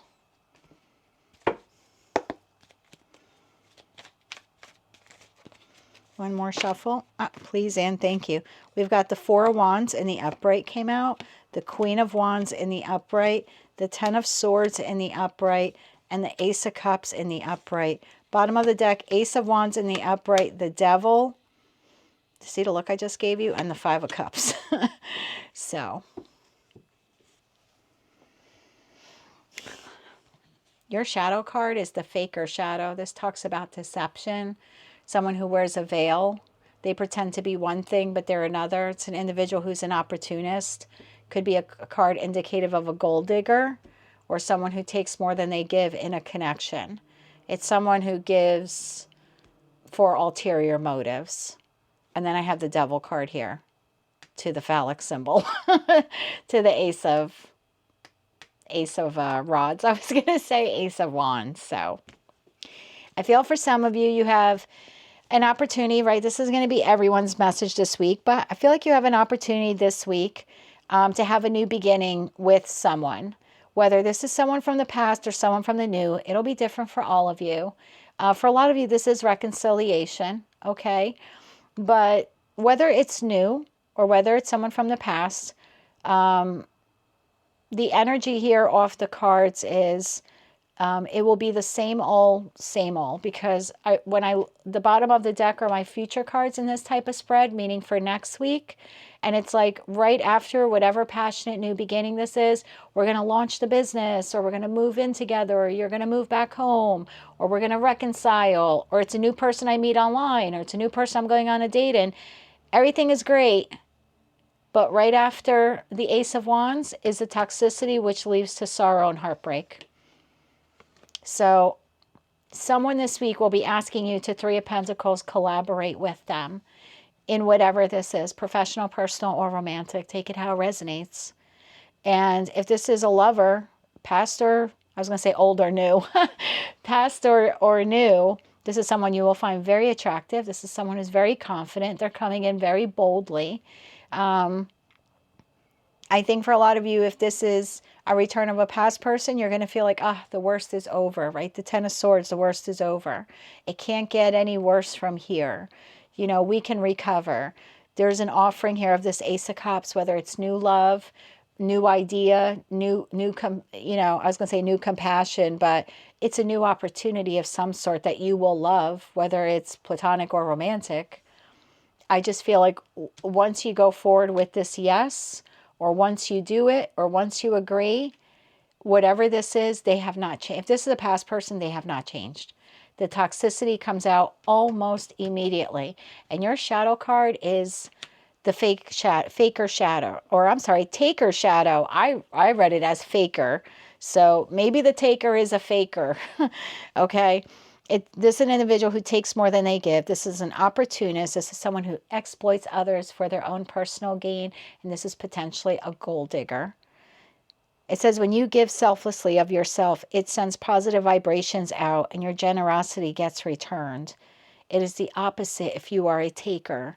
I just want you to be really careful with this person, whomever they may be. If it's a past person, I do think you hold a lot of love for this person. You also are insanely attracted to them. You know, Devil to the Queen of Wands could also be, some sexual temptation there. It could also be some toxic codependency between you and them.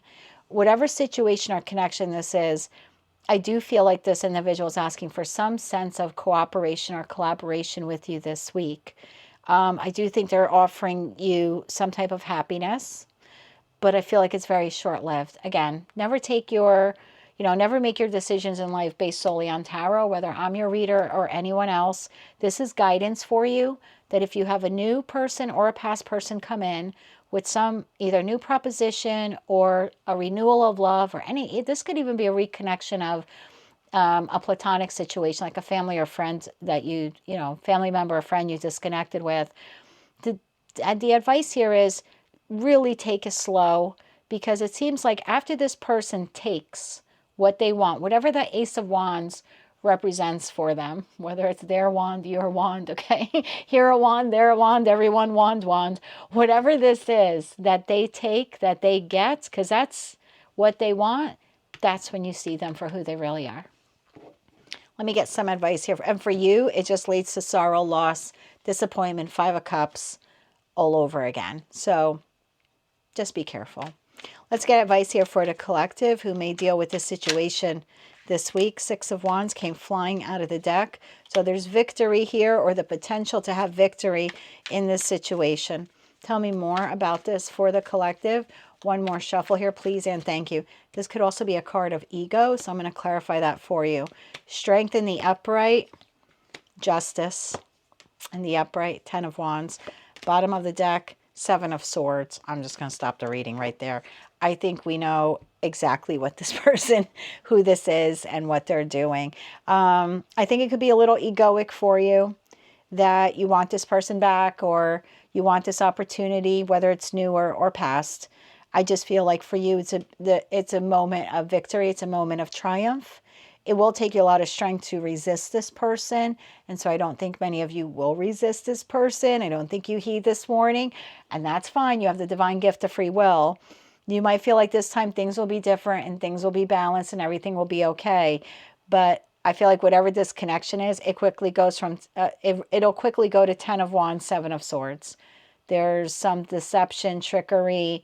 It suddenly becomes this burdensome connection all over again. So just be mindful. And I'm not telling you not to do it, but maybe you need to do it differently this time. Maybe this time you need boundaries and you need to hold firm to them. Maybe you need to set some rules in place, right?